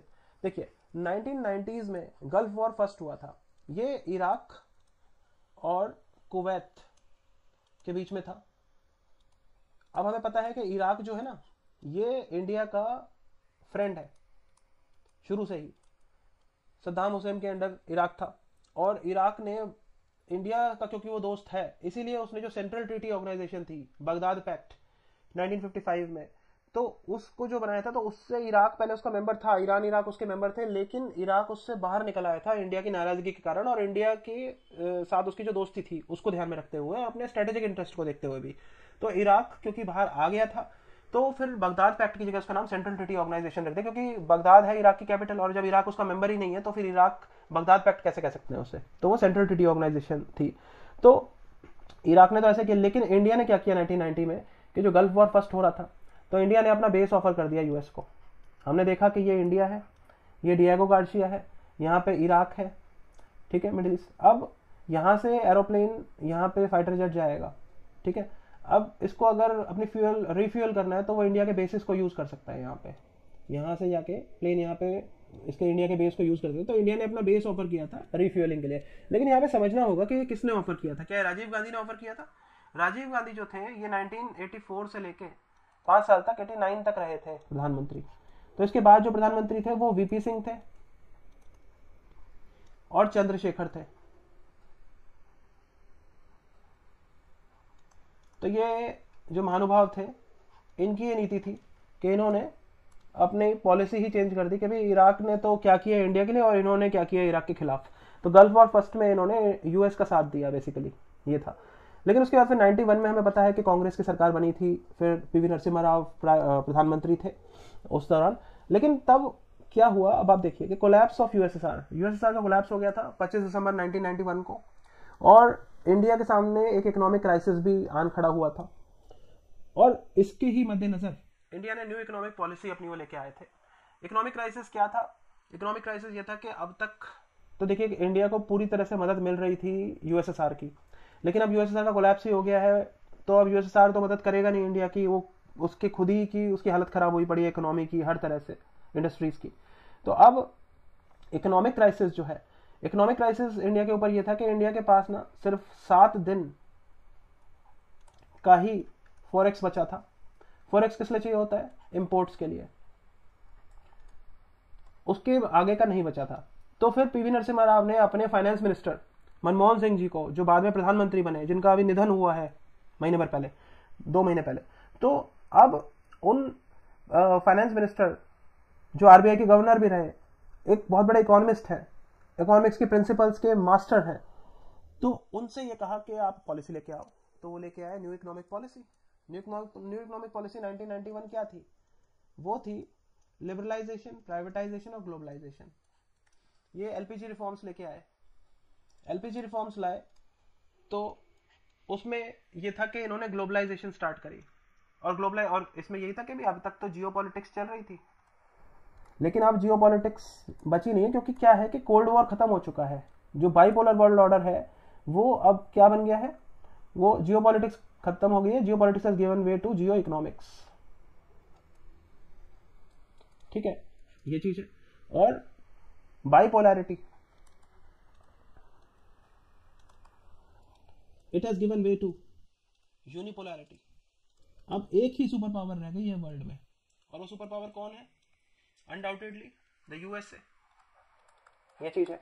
लेकिन यूएसए को लग रहा है कि यूनिपोलैरिटी आ गई है, हम अकेले सुपर पावर है, लेकिन अब समय कुछ और है। ये यूनिपोलैरिटी नहीं थी, ये वास्तव में मल्टीपोलैरिटी की इरा थी। यहाँ पे नए नए पावर सेंटर्स आ रहे थे, मल्टीपोलर वर्ल्ड ऑर्डर था। एक सबसे बड़ी पावर यूएसए तो है, लेकिन छोटी छोटी उभरती हुई पावर्स भी यहाँ पे आ रहे थे, अलग अलग तरीके की। क्योंकि बेसिकली क्या था कि जियो पॉलिटिक्स नहीं है आज की उस समय के इरा में जो अभी भी चल रहा है, उसमें जियो इकोनॉमिक्स ने जगह ले ली। यानी कि commercial considerations, economic considerations they decide the relations between Nations. Non zero sum game वाली पॉलिसी खत्म हो गई है कि भाई एक को पूरी तरह से नेस्तनाबूद कर देना है, जितनी बड़ी टेरिटरी होगी उतनी बड़ी पावर होगी, ऐसा कुछ नहीं। जितनी बड़ी इकोनॉमी होगी उतनी बड़ी पावर होगी, इस तरह की चीजें आ गई थी। तो ये था मल्टीपोलैरिटी। कैसे कहेंगे हम? जैसे हम टेक्नोलॉजी के क्षेत्र में हम देखें तो टेक्नोलॉजिकल पावर कौन बना था? जापान। एक इमर्जिंग इंजन ऑफ ग्रोथ हम कहेंगे साउथ ईस्ट एशिया।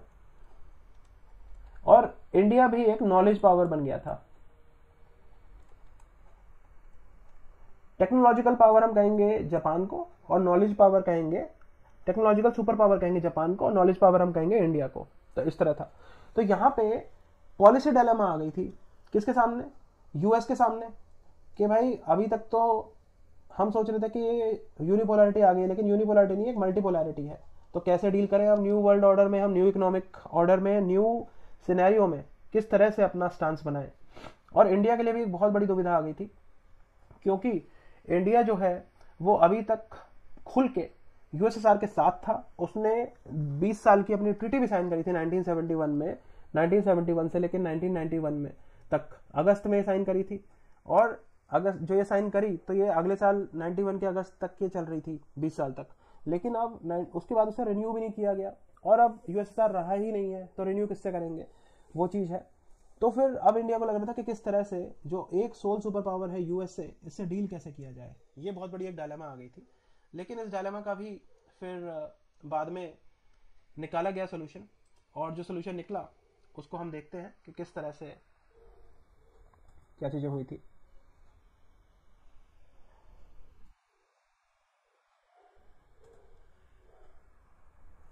ठीक, तो ये है।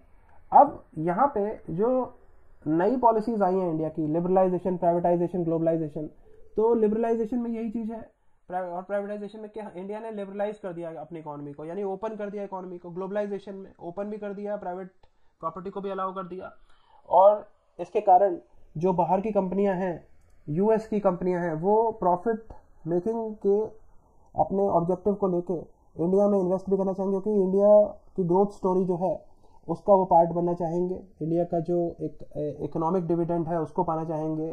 डेमोग्राफिक डिविडेंड की हम बात करते हैं, वो चीज़ है। उस समय इंडिया जो सबसे ज़्यादा पॉपुलेशन वाले जो देश हैं उसमें उस समय भी था। आज तो इंडिया की है ही हाईएस्ट पॉपुलेशन, लेकिन उस समय भी इंडिया की जो मिडिल क्लास थी उसकी जो परचेजिंग पावर है उसका पूरा लाभ उठाना चाहता था अमेरिका। तो यहाँ पे हम देखेंगे कि 3 रिपोर्ट्स आई थी फिर इस दौर में, और जो 3 रिपोर्ट्स थी इन्होंने डिसाइड किया यूएस के रुख को। तो फोर्ड फाउंडेशन स्टडी रिपोर्ट एक आई थी। फोर्ड फाउंडेशन स्टडी रिपोर्ट ने बात करी थी बिग इमर्जिंग मार्केट्स की। उन्होंने कहा था कि India is one of the 7 big emerging markets, और यहाँ की जो मिडिल क्लास है उसकी जो परचेजिंग पावर है वो इतनी ज़्यादा है जिसका पूरा लाभ उठाना चाहिए यूएसए को। तो जो इकोनॉमिक वेट है उसके कारण यूएसए को बिल्कुल भी यूएसए जो है वो इंडिया को इग्नोर नहीं कर सकता था बिल्कुल। दूसरा, किकलाइटर डिप्लोमेसी भी यहाँ पे आई। किकलाइटर रिपोर्ट, किकलाइटर डिप्लोमेसी, इसमें क्या था कि जैसे अगर हम इंडो पैसिफिक की बात करें, यानी कि इंडियन ओशन और पैसिफिक ओशन, तो वहाँ पे पहले हम देखेंगे कि पहले वहाँ पे सबसे बड़ी पावर कौन था।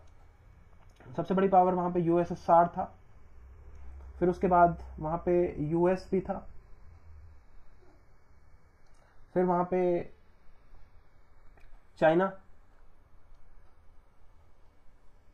ये था। अब क्या हुआ है कि ये रहा नहीं यूएसएसआर, तो यहां पे कौन बचे, यूएस और चाइना, ये बचे। अब ये रहा नहीं है तो यूएस और चाइना है, तो इंडिया की सोच ये है कि जो यूएस की सोच ये है कि इंडिया जो है ना, it is first of all a territorial power. Territorial power है वो एक न्यूक्लियर पावर है, और वो एक सी लेन ऑफ कम्युनिकेशन पावर भी है। तो जब इंडिया है इस तरह से, तो why not use India as a junior partner to counter China, ये चीज थी। तो ये एक सोच थी, लेकिन अब इंडिया जूनियर पार्टनर बनेगा यूएस का, ये बहुत बड़ा सवाल है। इंडिया बिल्कुल भी जूनियर पार्टनर बनने को तैयार नहीं होएगा यूएस का, किसी का भी।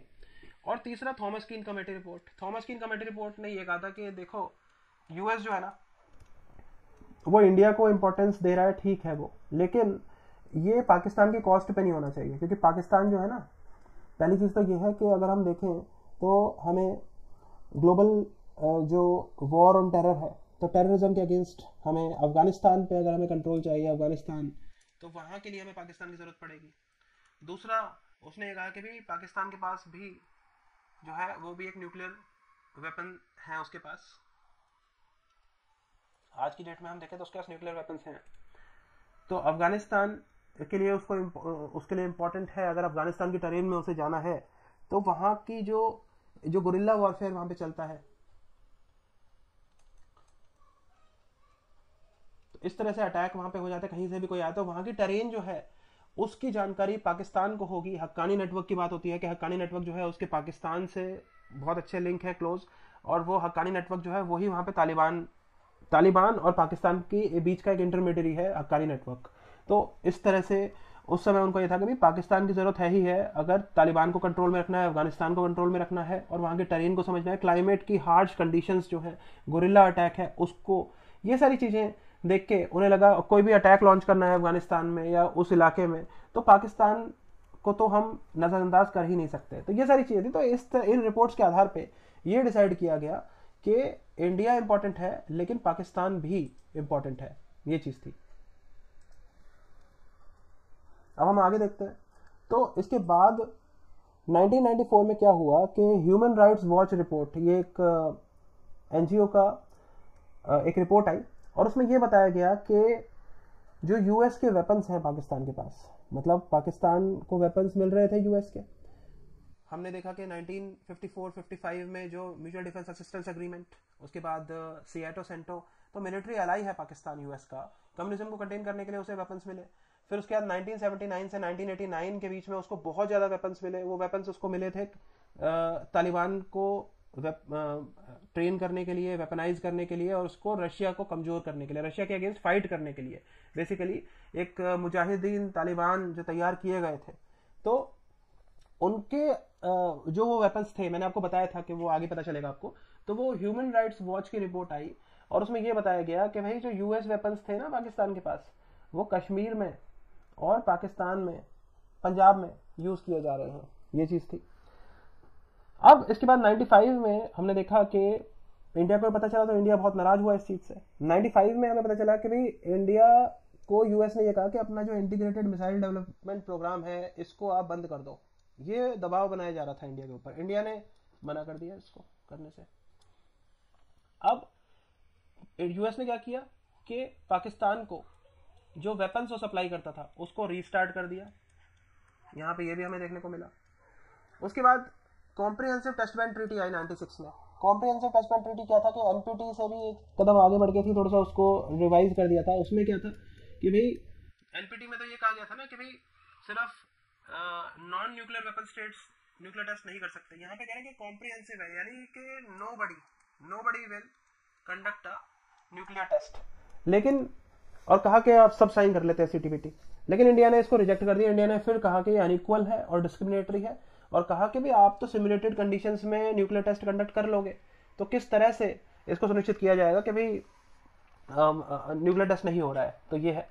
फिर 98 में बुद्धा स्माइल्ड अगेन, ये चीज हुई। 98 में हमने देखा कि भाई सीटीबीटी को क्यों मना किया था इंडिया ने, वो इसलिए किया था क्योंकि 98 में उसको न्यूक्लियर टेस्ट कंडक्ट करना था। तो ये 98 में न्यूक्लियर टेस्ट हुआ, बुद्धा स्माइल्ड अगेन हम इसे कहेंगे, इसे पोखरण 2 भी हम कह सकते हैं, वहीं पे हुआ था ये पोखरण टेस्ट रेंज में, पोखरण 2। और जवाब में क्या किया इसने, यूएस ने सैंक्शंस लगा दिए। इसने सैंक्शंस ना सिर्फ इंडिया पे लगाए बल्कि पाकिस्तान के ऊपर भी लगा दिए। अब पाकिस्तान ने क्या कर दिया जो उसके ऊपर सैंक्शन लगाए हैं, बताते हैं आपको। दरअसल क्या हुआ कि जब इंडिया ने न्यूक्लियर टेस्ट किया तो उसने 5 अपने न्यूक्लियर टेस्ट वो डेटोनेट करे। इंडिया ने 5 करे, पाकिस्तान ने 6 कर दिए 2 हफ्ते बाद, 15 दिन बाद।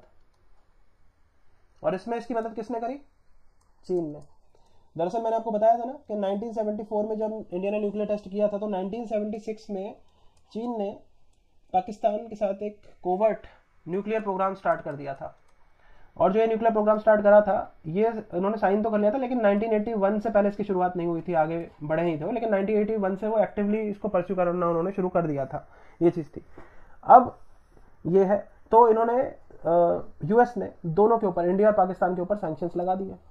अब 99 में हमने देखा कि जो सेनेट है, यूएस की जो पार्लियामेंट है, सेनेट, उसने ही सीटीबीटी को रिजेक्ट कर दिया कि भैया हम तो न्यूक्लियर टेस्ट और कंडक्ट कर सकते हैं, हम अपनी इसको, हम नहीं कह रहे कि हम न्यूक्लियर टेस्ट कंडक्ट नहीं करेंगे। तो सीटीबीटी रिजेक्ट हो गया वहां पे। जब सीटीबीटी रिजेक्ट हो गया, फिर उसके बाद जो इंडियन डायस्पोरा है, इंडियन डायस्पोरा यानी कि जो हम कहेंगे कि इंडियन ओरिजिन के लोग यूएस में रहते हैं, उस तरह के लोग, तो इंडियन डायस्पोरा की बहुत स्ट्रॉन्ग प्रेजेंस है यूएसए में। और इंडियन डायस्पोरा ने प्रेशर डालना शुरू कर दिया, लॉबिंग कर दी उन्होंने स्टार्ट इंडिया के फेवर में कि इंडिया के ऊपर जो सैंक्शंस लगाए हैं उनको हटा दो। तो इसलिए हमने देखा कि भाई और उन्होंने खुद ही सीटीबीटी को रिजेक्ट कर दिया। तो फिर 1 साल के अंदर ही 1998 में सैंक्शंस लगे थे, 99 में हमने देखा कि आधे जो सैंक्शंस थे दे वर ओवर, हटा दिए गए थे वो इंडिया के ऊपर से। फिर 2000 में हमने देखा कि क्लिंटन जो है वो इंडिया उन्होंने विजिट करा, फर्स्ट एवर विजिट आफ्टर 1979 में जो मोरारजी देसाई थे, मतलब इमरजेंसी लगी थी 1975 से 1977 तक, तो वो इमरजेंसी लगी थी। उसके बाद मोरारजी देसाई की सरकार बनी थी। तो 1979 में मोरारजी देसाई के दौरान, उनके कार्यकाल के दौरान अमेरिकन प्रेसिडेंट आए थे इंडिया में। तो उसके बाद पहली बार कोई अमेरिकन प्रेसिडेंट 2000 में आया था और वो क्लिंटन थे। ये चीज है, हम कहेंगे कि 21 साल बाद 1979, तो 80 और 2000। उसके बाद 2001 में हमने देखा कि सितंबर में तो ट्विन टावर अटैक हुआ था। ये वही तालिबान, ओसामा बिन लादेन। तो ओसामा बिन लादेन ने क्या किया कि ये जो ट्विन टावर्स है, वर्ल्ड ट्रेड सेंटर्स, इंडिया के, यूएस के world trade centres, twin towers, तो इसमें 2 प्लेन्स हाईजैक कर लिए गए थे।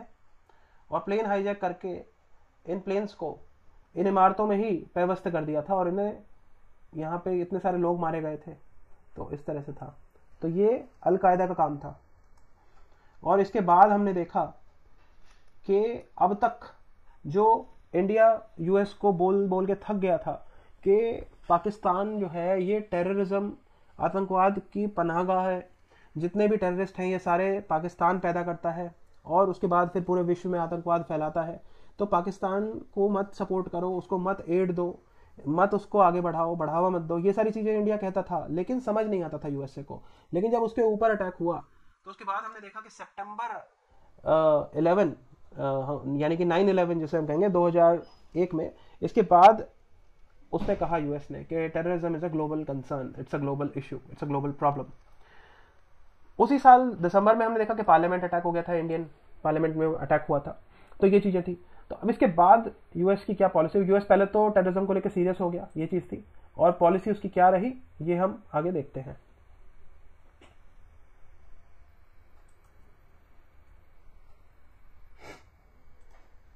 तो 2001 में सबसे पहले तो ये था कि भाई जो वाजपेयी जी थे प्रधानमंत्री, उन्होंने अपना लेटर भेजा, चिट्ठी भेजी अपनी सॉलिडारिटी की और कहा कि हम आपके साथ हैं।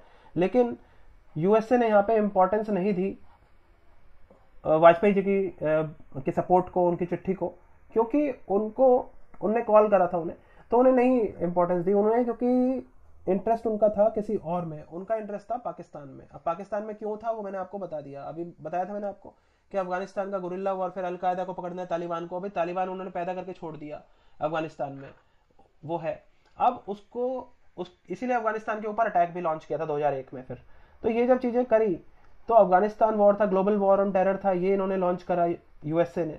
तो इसमें उनका जो मेन शेफर्ड था इस इलाके में वो था पाकिस्तान, क्योंकि पाकिस्तान को सारी वहाँ की टेरेन पता है, जो हार्श वेदर कंडीशंस हैं यानी कि वार्म क्लाइमेट है, वहाँ पे मैनूवर करना है तो वो चीज़ें हैं, और गुरिल्ला वॉरफेयर है उसको टैकल करना है, ये सारी चीज़ें, उसमें पाकिस्तान की मदद चाहिए ही चाहिए, पाकिस्तान को नज़रअंदाज नहीं कर सकता यूएसए।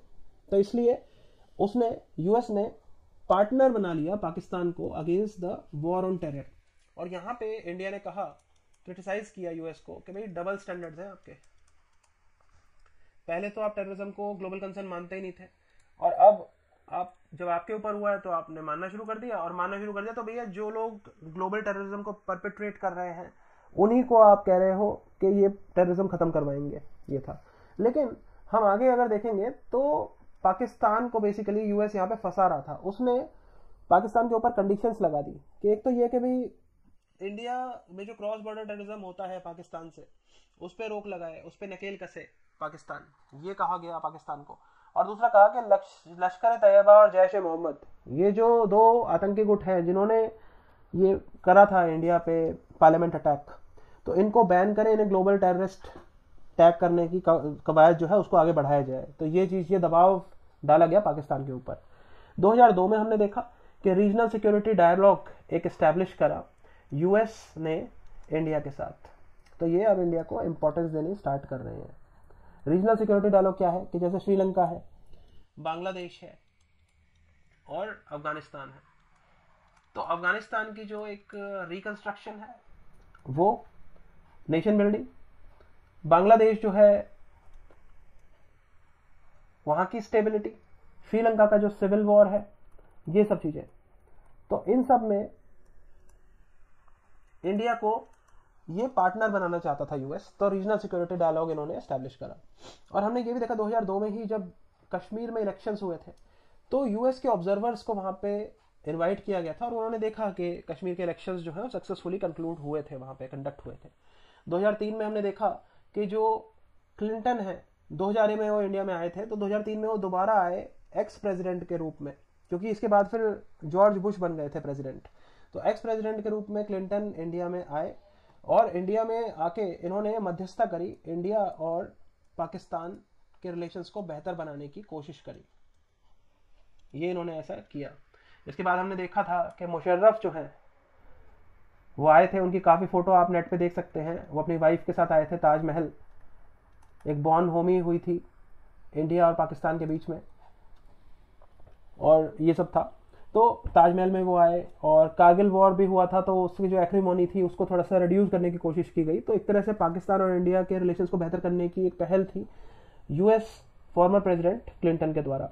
और इसी साल हमने देखा कि 2003 में ये कंडीशन भी आ गई थी कि पाकिस्तान को जो एड दिया जाएगा आपसे वो डिपेंड करेगा एक रिपोर्ट पे, एक रिपोर्ट आएगी पाकिस्तान के बेसिस पे, पाकिस्तान के ऊपर। और वो जो रिपोर्ट आएगी उसमें ये होगा कि भाई जो क्रॉस बॉर्डर टेररिज्म है उसमें क्या भूमिका है पाकिस्तान की, और जो न्यूक्लियर प्रोलिफरेशन है उसमें पाकिस्तान का क्या रोल है।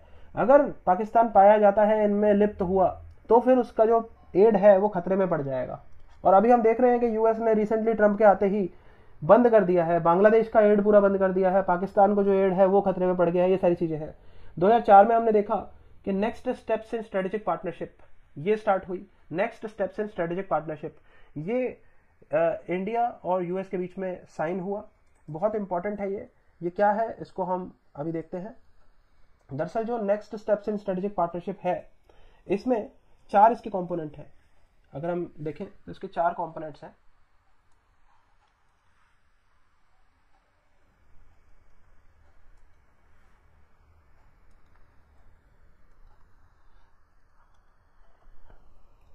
Missile technology, space cooperation, high technology और सिविलियन न्यूक्लियर कोऑपरेशन। इस तरह से मिसाइल, आप देखिए आप ये मिसाइल टेक्नोलॉजी में कोऑपरेट करेंगे next steps in strategic partnership के तहत यूएस और इंडिया। और अब हम देख रहे थे कि भाई 1995 में हम देख रहे थे कि वो इंडिया को बोल रहे थे कि इंटीग्रेटेड मिसाइल डेवलपमेंट प्रोग्राम जो है अपना वो बंद कर दो। और स्पेस कोऑपरेशन करेंगे, स्पेस, ठीक है। फिर हाई टेक्नोलॉजी दी जाएगी इंडिया को, और nuclear cooperation, civilian nuclear cooperation ये अब करेंगे। और अभी तक बता रहे थे कि 1974 में जब इंडिया ने पहला न्यूक्लियर टेस्ट किया तो एनएसजी बना लिया था और कहा था इंडिया को न्यूक्लियर फ्यूल नहीं दिया जाएगा। उसके बाद फिर 98 के बाद इंडिया पे सैंक्शंस लगा दिए थे जब इंडिया ने न्यूक्लियर टेस्ट कंडक्ट किया। लेकिन 98 के बाद अब हम देख रहे हैं कि 6 साल बाद ही वो next steps in strategic partnership sign कर रहे हैं और इंडिया के साथ कह रहे हैं कि सिविलियन न्यूक्लियर कोऑपरेशन हम करेंगे, मतलब मिसाइल टेक्नोलॉजी में भी कोऑपरेशन करेंगे और न्यूक्लियर का सिविलियन यूज है उस फील्ड में भी कोऑपरेट करेंगे। तो this shows how economic interdependence tends to lower down the tone of political differences. यानी कि अगर आर्थिक निर्भरता होती है परस्पर, दो देशों के बीच में जो आर्थिक निर्भरता है अगर वो होगी तो पॉलिटिकल डिफरेंसेस भी जो होंगी उसके वो भी मिट जाते हैं, दब जाते हैं, उनको कोई तवज्जो नहीं मिलती है। तो ये चीज हमें यहाँ पे देखने को मिली है। अब हम आगे बढ़ते हैं। अब 2005 आता है तो next steps in strategic partnership sign हो चुके हैं। 2005 में क्या हुआ कि जो जॉर्ज बुश है ना, ये बहुत बड़ी डायलेमा में पड़ गए थे। डायलेमा क्या थी कि इनको ये था कि मैं अपनी लीगेसी क्या छोड़ के जा रहा हूँ। लीगेसी मतलब उनकी विरासत क्या होगी एज अ प्रेसिडेंट। जैसे बाइडेन अभी गए तो बाइडेन कहते हैं कि मैं क्या करके जा रहा हूँ, क्या मेरे को याद किस लिए किया जाएगा। तो बाइडेन गए तो उन्होंने एक कह रहे हैं कि इसराइल और हमास के बीच में जो सीज फायर है वो मैंने करवाया है। और ट्रंप कह रहे हैं कि मैं आया हूँ, मेरे आते ही ऐसा हुआ, मेरे आने से पहले ही हो गया कि करवाता तो मैं ही, और मैं आया हूँ और पहले करवा दिया मैंने। तो बाइडेन और ट्रंप के बीच में काफी ये रस्साकशी हो रही थी कि किसने करवाया, श्रेय कौन ले। फिर बाद में ये हुआ कि दोनों ने करवाया। तो उसी तरह से यहाँ पे बुश को भी था कि मेरी लीगेसी क्या होगी। उनको अपनी लीगेसी के का बड़ा डर सता रहा था, क्योंकि 2001 में उन्होंने कहा कि भैया अफगानिस्तान वाला जो एडवेंचर था वो मिस एडवेंचर बन गया। उसके बाद 2003 में उन्होंने इराक पे इन्वेजन किया था और सद्दाम हुसैन को 2005 में मरवा भी दिया था। तो उन्होंने क्या आरोप लगाया था कि इनके पास केमिकल वेपन्स हैं, और ये केमिकल वेपन्स जो हैं ये टेररिस्ट को दे देंगे जिन्होंने 9/11 किया है, तो उन्हीं को ये दे देंगे।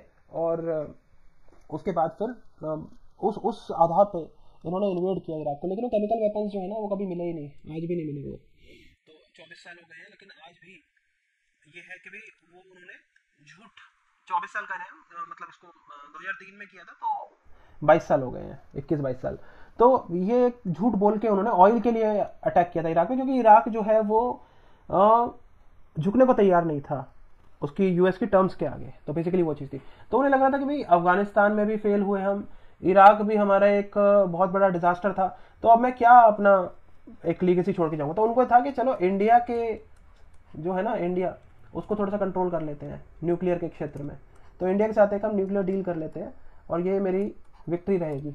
ऐसा जैसे हम प्रधानमंत्री मनमोहन सिंह जी को अब याद करेंगे ना, तो उनकी सबसे बड़ी जो उनका योगदान है इंडिया के लिए, वो एक तो 91 के लिए हम उन्हें याद करते हैं, जो उन्होंने LPG reforms new economic policy लेके आए। साउंड इकोनॉमिक बेस जो हमारा है वो प्रधानमंत्री मनमोहन सिंह जी की देन है। और दूसरा, उन्होंने हमारी न्यूक्लियर आइसोलेशन खत्म करी थी। वो कैसे करी थी वो हम अब देखने जा रहे हैं इसको। तो बुश ने 2005 में इसी के तहत इंडिया के साथ सिविलियन न्यूक्लियर डील करनी चाहिए, तो उन्होंने इंडिया के लिए लॉबिंग करनी स्टार्ट कर दी अपने एलाइज के साथ। कहा कि आपके जो डोमेस्टिक लॉज हैं उनको आप मोल्ड करो, और ऐसा मोल्ड करो कि आप इंडिया के साथ सिविलियन न्यूक्लियर कोऑपरेशन कर सको। तो 2006 में हाइड एक्ट आया और 2007 में 123 एग्रीमेंट आई। हाइड एक्ट क्या था कि यूएस के जो डोमेस्टिक लॉज हैं उनको अमेंड किया जाएगा so that they can cooperate in civilian nuclear field with India. और 123 एग्रीमेंट क्या है कि यूएस के जो एलाइज हैं वो अपने लॉज को अमेंड करेंगे so that they are able to cooperate with India in civilian nuclear cooperation। ये था। अब 2008 में हमने देखा कि IAEA सेफगार्ड एग्रीमेंट साइन हुई और इंडिया स्पेसिफिक एक वेवर मिला, एनएसजी वेवर मिला इंडिया को। मतलब वो सिर्फ आज तक इंडिया को ही मिला है एनएसजी का वेवर, कि एनएसजी न्यूक्लियर सप्लाईज ग्रुप ये कह रहे हैं कि एनपीटी साइन करोगे तो आपको एनएसजी के आपको न्यूक्लियर फ्यूल मिलेगा। एनएसजी के मेंबर बनना पड़ता है न्यूक्लियर फ्यूल लेने के लिए। तो वो कह रहे हैं कि एनपीटी साइन नहीं करा इंडिया ने, फिर भी उसको न्यूक्लियर फ्यूल मिलेगा, न्यूक्लियर फॉर सिविलियन पर्पस, और न्यूक्लियर रिएक्टर्स वगैरह बनाए जाएंगे। ये सारी चीजें थी। और आईएएए सेफगार्ड एग्रीमेंट इंडिया ने साइन करी, जिसमें क्या था कि इंडिया की जो न्यूक्लियर फैसिलिटीज हैं इनको दो में डिवाइड कर दिया गया, एक तो मिलिट्री और दूसरा सिविलियन। तो मिलिट्री वाले तो इंडिया नहीं दिखाएंगे, लेकिन सिविलियन जो फैसिलिटीज रहेंगी they will be open for inspection by IAEA representatives, international atomic energy agency. इसके रिप्रेजेंटेटिव जो है वो यहाँ पे सिविलियन जो साइट्स होंगी न्यूक्लियर फैसिलिटीज उनका इंस्पेक्शन करने वो आ सकते हैं। तो ये चीज थी। और 2010 में हमने देखा कि इंडिया ने अपना डील वील साइन कर ली फाइनली। 2008-9 में डील हो गई थी। फिर उसके बाद 10 में हमने देखा कि ओबामा जब प्रेसिडेंट बने थे तो इंडिया में आए थे और डील फाइनलाइज हो गई थी उससे पहले। तो जब सिविलियन न्यूक्लियर डील हो गई उसके बाद हमने देखा कि इंडिया ने क्या किया, यूएसए का विरोधी है ना जो ईरान, उसको प्रेज कर दिया और ये कहा कि भाई ईरान जो है वो एनपीटी का सिग्नेटरी है और हम एनपीटी का वो सिग्नेटरी है तो उसको सिविलियन पर्पस के लिए न्यूक्लियर फ्यूल मिलना चाहिए और हम उसका सपोर्ट करते हैं इसमें। तो ऐसे कहते। तो इससे बहुत ज़्यादा नाराज हो गए थे ओबामा और उन्होंने निराश हो गई ये कहा कि भैया हमसे डील करा ली और उसके बाद हम इस तरह कर रहे हैं। तो उन्होंने कहा कि India and USA do not share common ideology as far as Iran nuclear programme is concern, as far as Iran is concern. ये चीज हुई थी। और 2005 में हमने देखा था कि इसी इंडिया ने जब आईएईए गए थे तो इन्होंने ईरान के न्यूक्लियर प्रोग्राम के अगेंस्ट वोट भी किया था, ईरान के अगेंस्ट। तो पहले ये ईरान के अगेंस्ट वोट करता 2005 में, फिर उसके बाद दोबारा किया था इसने, लेकिन 2010 में इसने क्या किया कि ईरान को सपोर्ट कर दिया। तो ये चीज है। तो यही जियोपॉलिटिक्स है। इसमें नो परमानेंट फ्रेंड और फोज, जस्ट परमानेंस ऑफ इंटरेस्ट। तो इंटरेस्ट परमानेंट है और अपने इंटरेस्ट को देख के ही पॉलिसीज बनाई जाती हैं। ये सारी चीजें हैं। अब हम आगे बढ़ते हैं। तो 2010 हो गया। 2010 के बाद अब आते हैं हम 2016 में। तो 2016 में एक नई चीज हुई कि next steps in strategic partnership, ये साइन हुआ इंडिया और यूएस के बीच में।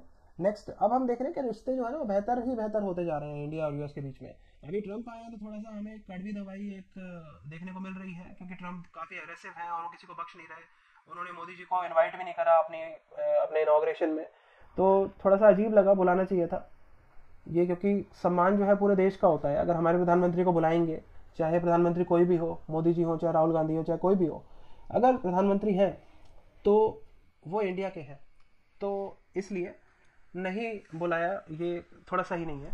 खैर 2016 में next steps in strategic partnership ये साइन हुई और इसके 4 next steps in strategic partnership जो है ये बेसिकली क्या है कि ये नाटो एलाई लाइक स्टेटस है जो इंडिया को दिया गया, क्योंकि इंडिया ने कह दिया कि भाई नाटो के मेंबर हम बनेंगे नहीं। नाटो एक मिलिट्री अलायंस है और India will never become an ally, military ally of any nation. तो NATO ally like status India को दिया गया next steps in strategic partnership के तहत। और इसके 4 कंपोनेंट्स हैं। ये है 2002 में साइन हो गया था गसोमिया, मतलब 4 इसके बेसिक एग्रीमेंट्स हैं, उन एग्रीमेंट्स को साइन किया जाएगा इसके अंतर्गत। तो 2002 में साइन हो गया था GSOMIA general security of military information agreement. तो ये क्या है कि general security of military information, उसको लेके है एग्रीमेंट एक।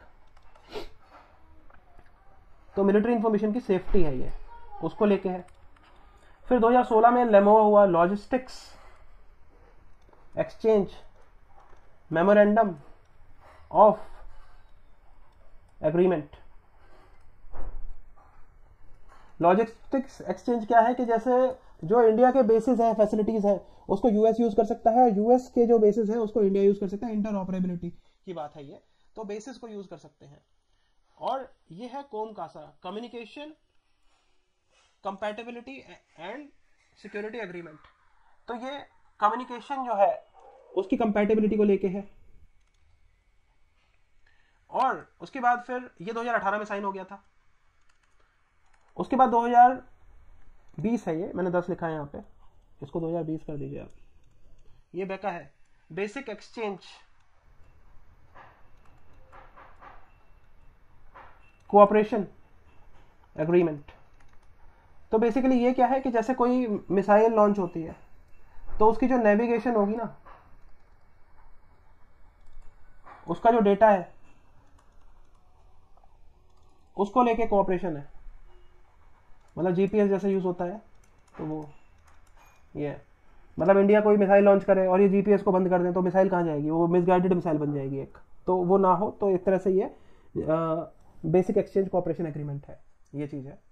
तो इस तरह का है। हमने जो भी देखा अभी यूएस और इंडिया के रिलेशंस में, तो इसका हम अगर एनालिसिस करें कि भाई यूएस चाहता क्या है, क्या कर रहा है वो इंडिया के साथ, तो उन सब चीज़ों को अगर हम देखें तो हमें कुछ समझ आएगा कि बेसिकली जो यूएस है ये एक बहुत ही चालाक किस्म का देश है। जैसे गिरगिट होता है, हम उसकी तरह इसको समझ सकते हैं। आपको कभी भी यूएस के बारे में बात करनी है तो इसे एक गिरगिट को याद कर लें। जैसे वो रंग बदलता है और अपना काम पड़े तो वो गधे को ही बाप बना लेगा, और जैसे ही काम निकलेगा तो वो लात मारने में 1 सेकंड भी नहीं लगाएगा। साथियों, अब अगर हम एनालिसिस करें यूएस की पॉलिसी का कि यूएस किस तरह से इस्तेमाल करता है देशों का अपने आप को सुपर पावर के रूप में, उसकी जो एक हैसियत है उसको कंटिन्यू रखने का, उसको बनाए रखने के लिए जो वो प्रयासरत रहता है, तो उसमें हम देखेंगे कि कभी उसने पाकिस्तान का इस्तेमाल करा, कभी उसने चीन का इस्तेमाल करा, और अभी जो उसने पाकिस्तान और इंडिया के बीच में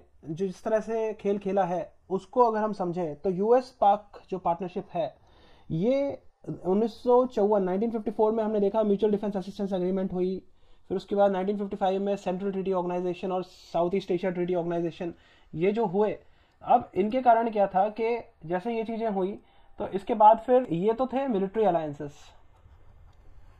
और 1979 से लेकर 1989 के बीच में जो आर्म्ड इंटरवेंशन हुई थी यूएसएसआर की अफगानिस्तान में, तो उसको काउंटर करने के लिए भी उन्होंने तालिबान खड़ा किया था, तो वो भी एक मिलिट्री अलायंस था। तो इनकी जो पार्टनरशिप है पाकिस्तान के साथ, तो वो मिलिट्री अलायंस के तौर में है, मिलिट्री अलायंस को ध्यान में रख के है, मिलिट्री पर्पसेस से है। लेकिन जब हम वहीं इंडिया के साथ इसकी पार्टनरशिप की बात करते हैं तो हमें पता है कि फोर्ड फाउंडेशन स्टडी रिपोर्ट आई थी, तो इसका जो इकोनॉमिक वेट है वो, इसकी ग्रोथ स्टोरी की बात होती है, एलपीजी रिफॉर्म्स जो इंडिया के आए तो इन्वेस्टमेंट के लिए, वो सारी चीज़ें हैं। फिर इंडिया नॉलेज इकॉनमी है, तो हमें पता है कि बीपीओ सेक्टर यहाँ पे काफ़ी बूम आया था, 90s के दौर में शुरुआत हुई थी उसकी। आईटी जो प्रोफेशनल्स हैं वो कितना यूएस के लिए कितने इंपॉर्टेंट हैं। अगर हम देख लें गूगल के हेड है सुंदर पिचाई हो गए, माइक्रोसॉफ्ट और जितने भी ये ऑर्गेनाइजेशंस हैं, इनके जो सीईओज हैं, जो इनके टॉप नॉच ऑफिशियल्स हैं, वो सारे इंडियंस हैं। तो इंडियंस इनके लिए कितने इंपॉर्टेंट हैं, इनकी इकोनॉमी के लिए कितने इंपॉर्टेंट हैं। तो इकोनॉमिक वेट और मिडिल क्लास जो है वो मैंने आपको बताई दी, उनकी जो परचेसिंग पावर है उसके लिए इंपॉर्टेंट है इंडिया, और इंडिया को इग्नोर नहीं किया जा सकता। फिर आइडियोलॉजी की बात है कि इंडिया की जो आइडियोलॉजी है, यूएस का ideological convergence of ideology and interest. तो इंटरेस्ट तो यहाँ पे आ गया और यहाँ पे आ गया आइडियोलॉजी। आइडियोलॉजी डेमोक्रेसी को लेके, वर्ल्ड की लार्जेस्ट डेमोक्रेसी तो इंडिया है और वर्ल्ड की ओल्डेस्ट डेमोक्रेसी यूएसए है, तो ये चीज़ है।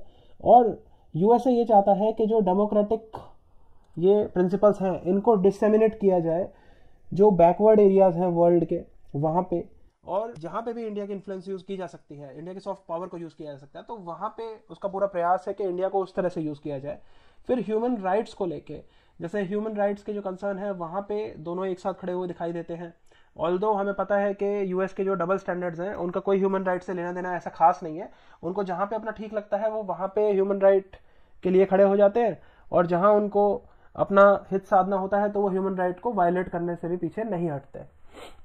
और स्ट्रेटेजिक रीजन अगर हम देखें तो फिर चाइना को सीधी सीधी बात है कि जो किकलाइटर डिप्लोमेसी हमने देखी थी, तो किकलाइटर डिप्लोमेसी के तहत उन्होंने यही एक रिकमेंडेशंस थी कि चाइना के काउंटर वेट के रूप में इंडिया को तैयार किया जाए और as a junior partner India को इंडो पैसिफिक में यूज़ किया जाए। उन्होंने इंडो पैसिफिक भी टर्म दी, साउथ चाइना सी ताकि नाम ना यूज़ किया जाए, इंडियन ओशन और पैसिफिक ओशन का जो सदर्न पार्ट है उसको इंडो पैसिफिक कहा जाएगा। इस तरह से उन्होंने इंडो पैसिफिक एक टर्म करी ताकि चाइना के इन्फ्लुएंस को कम किया जाए उस रीजन में।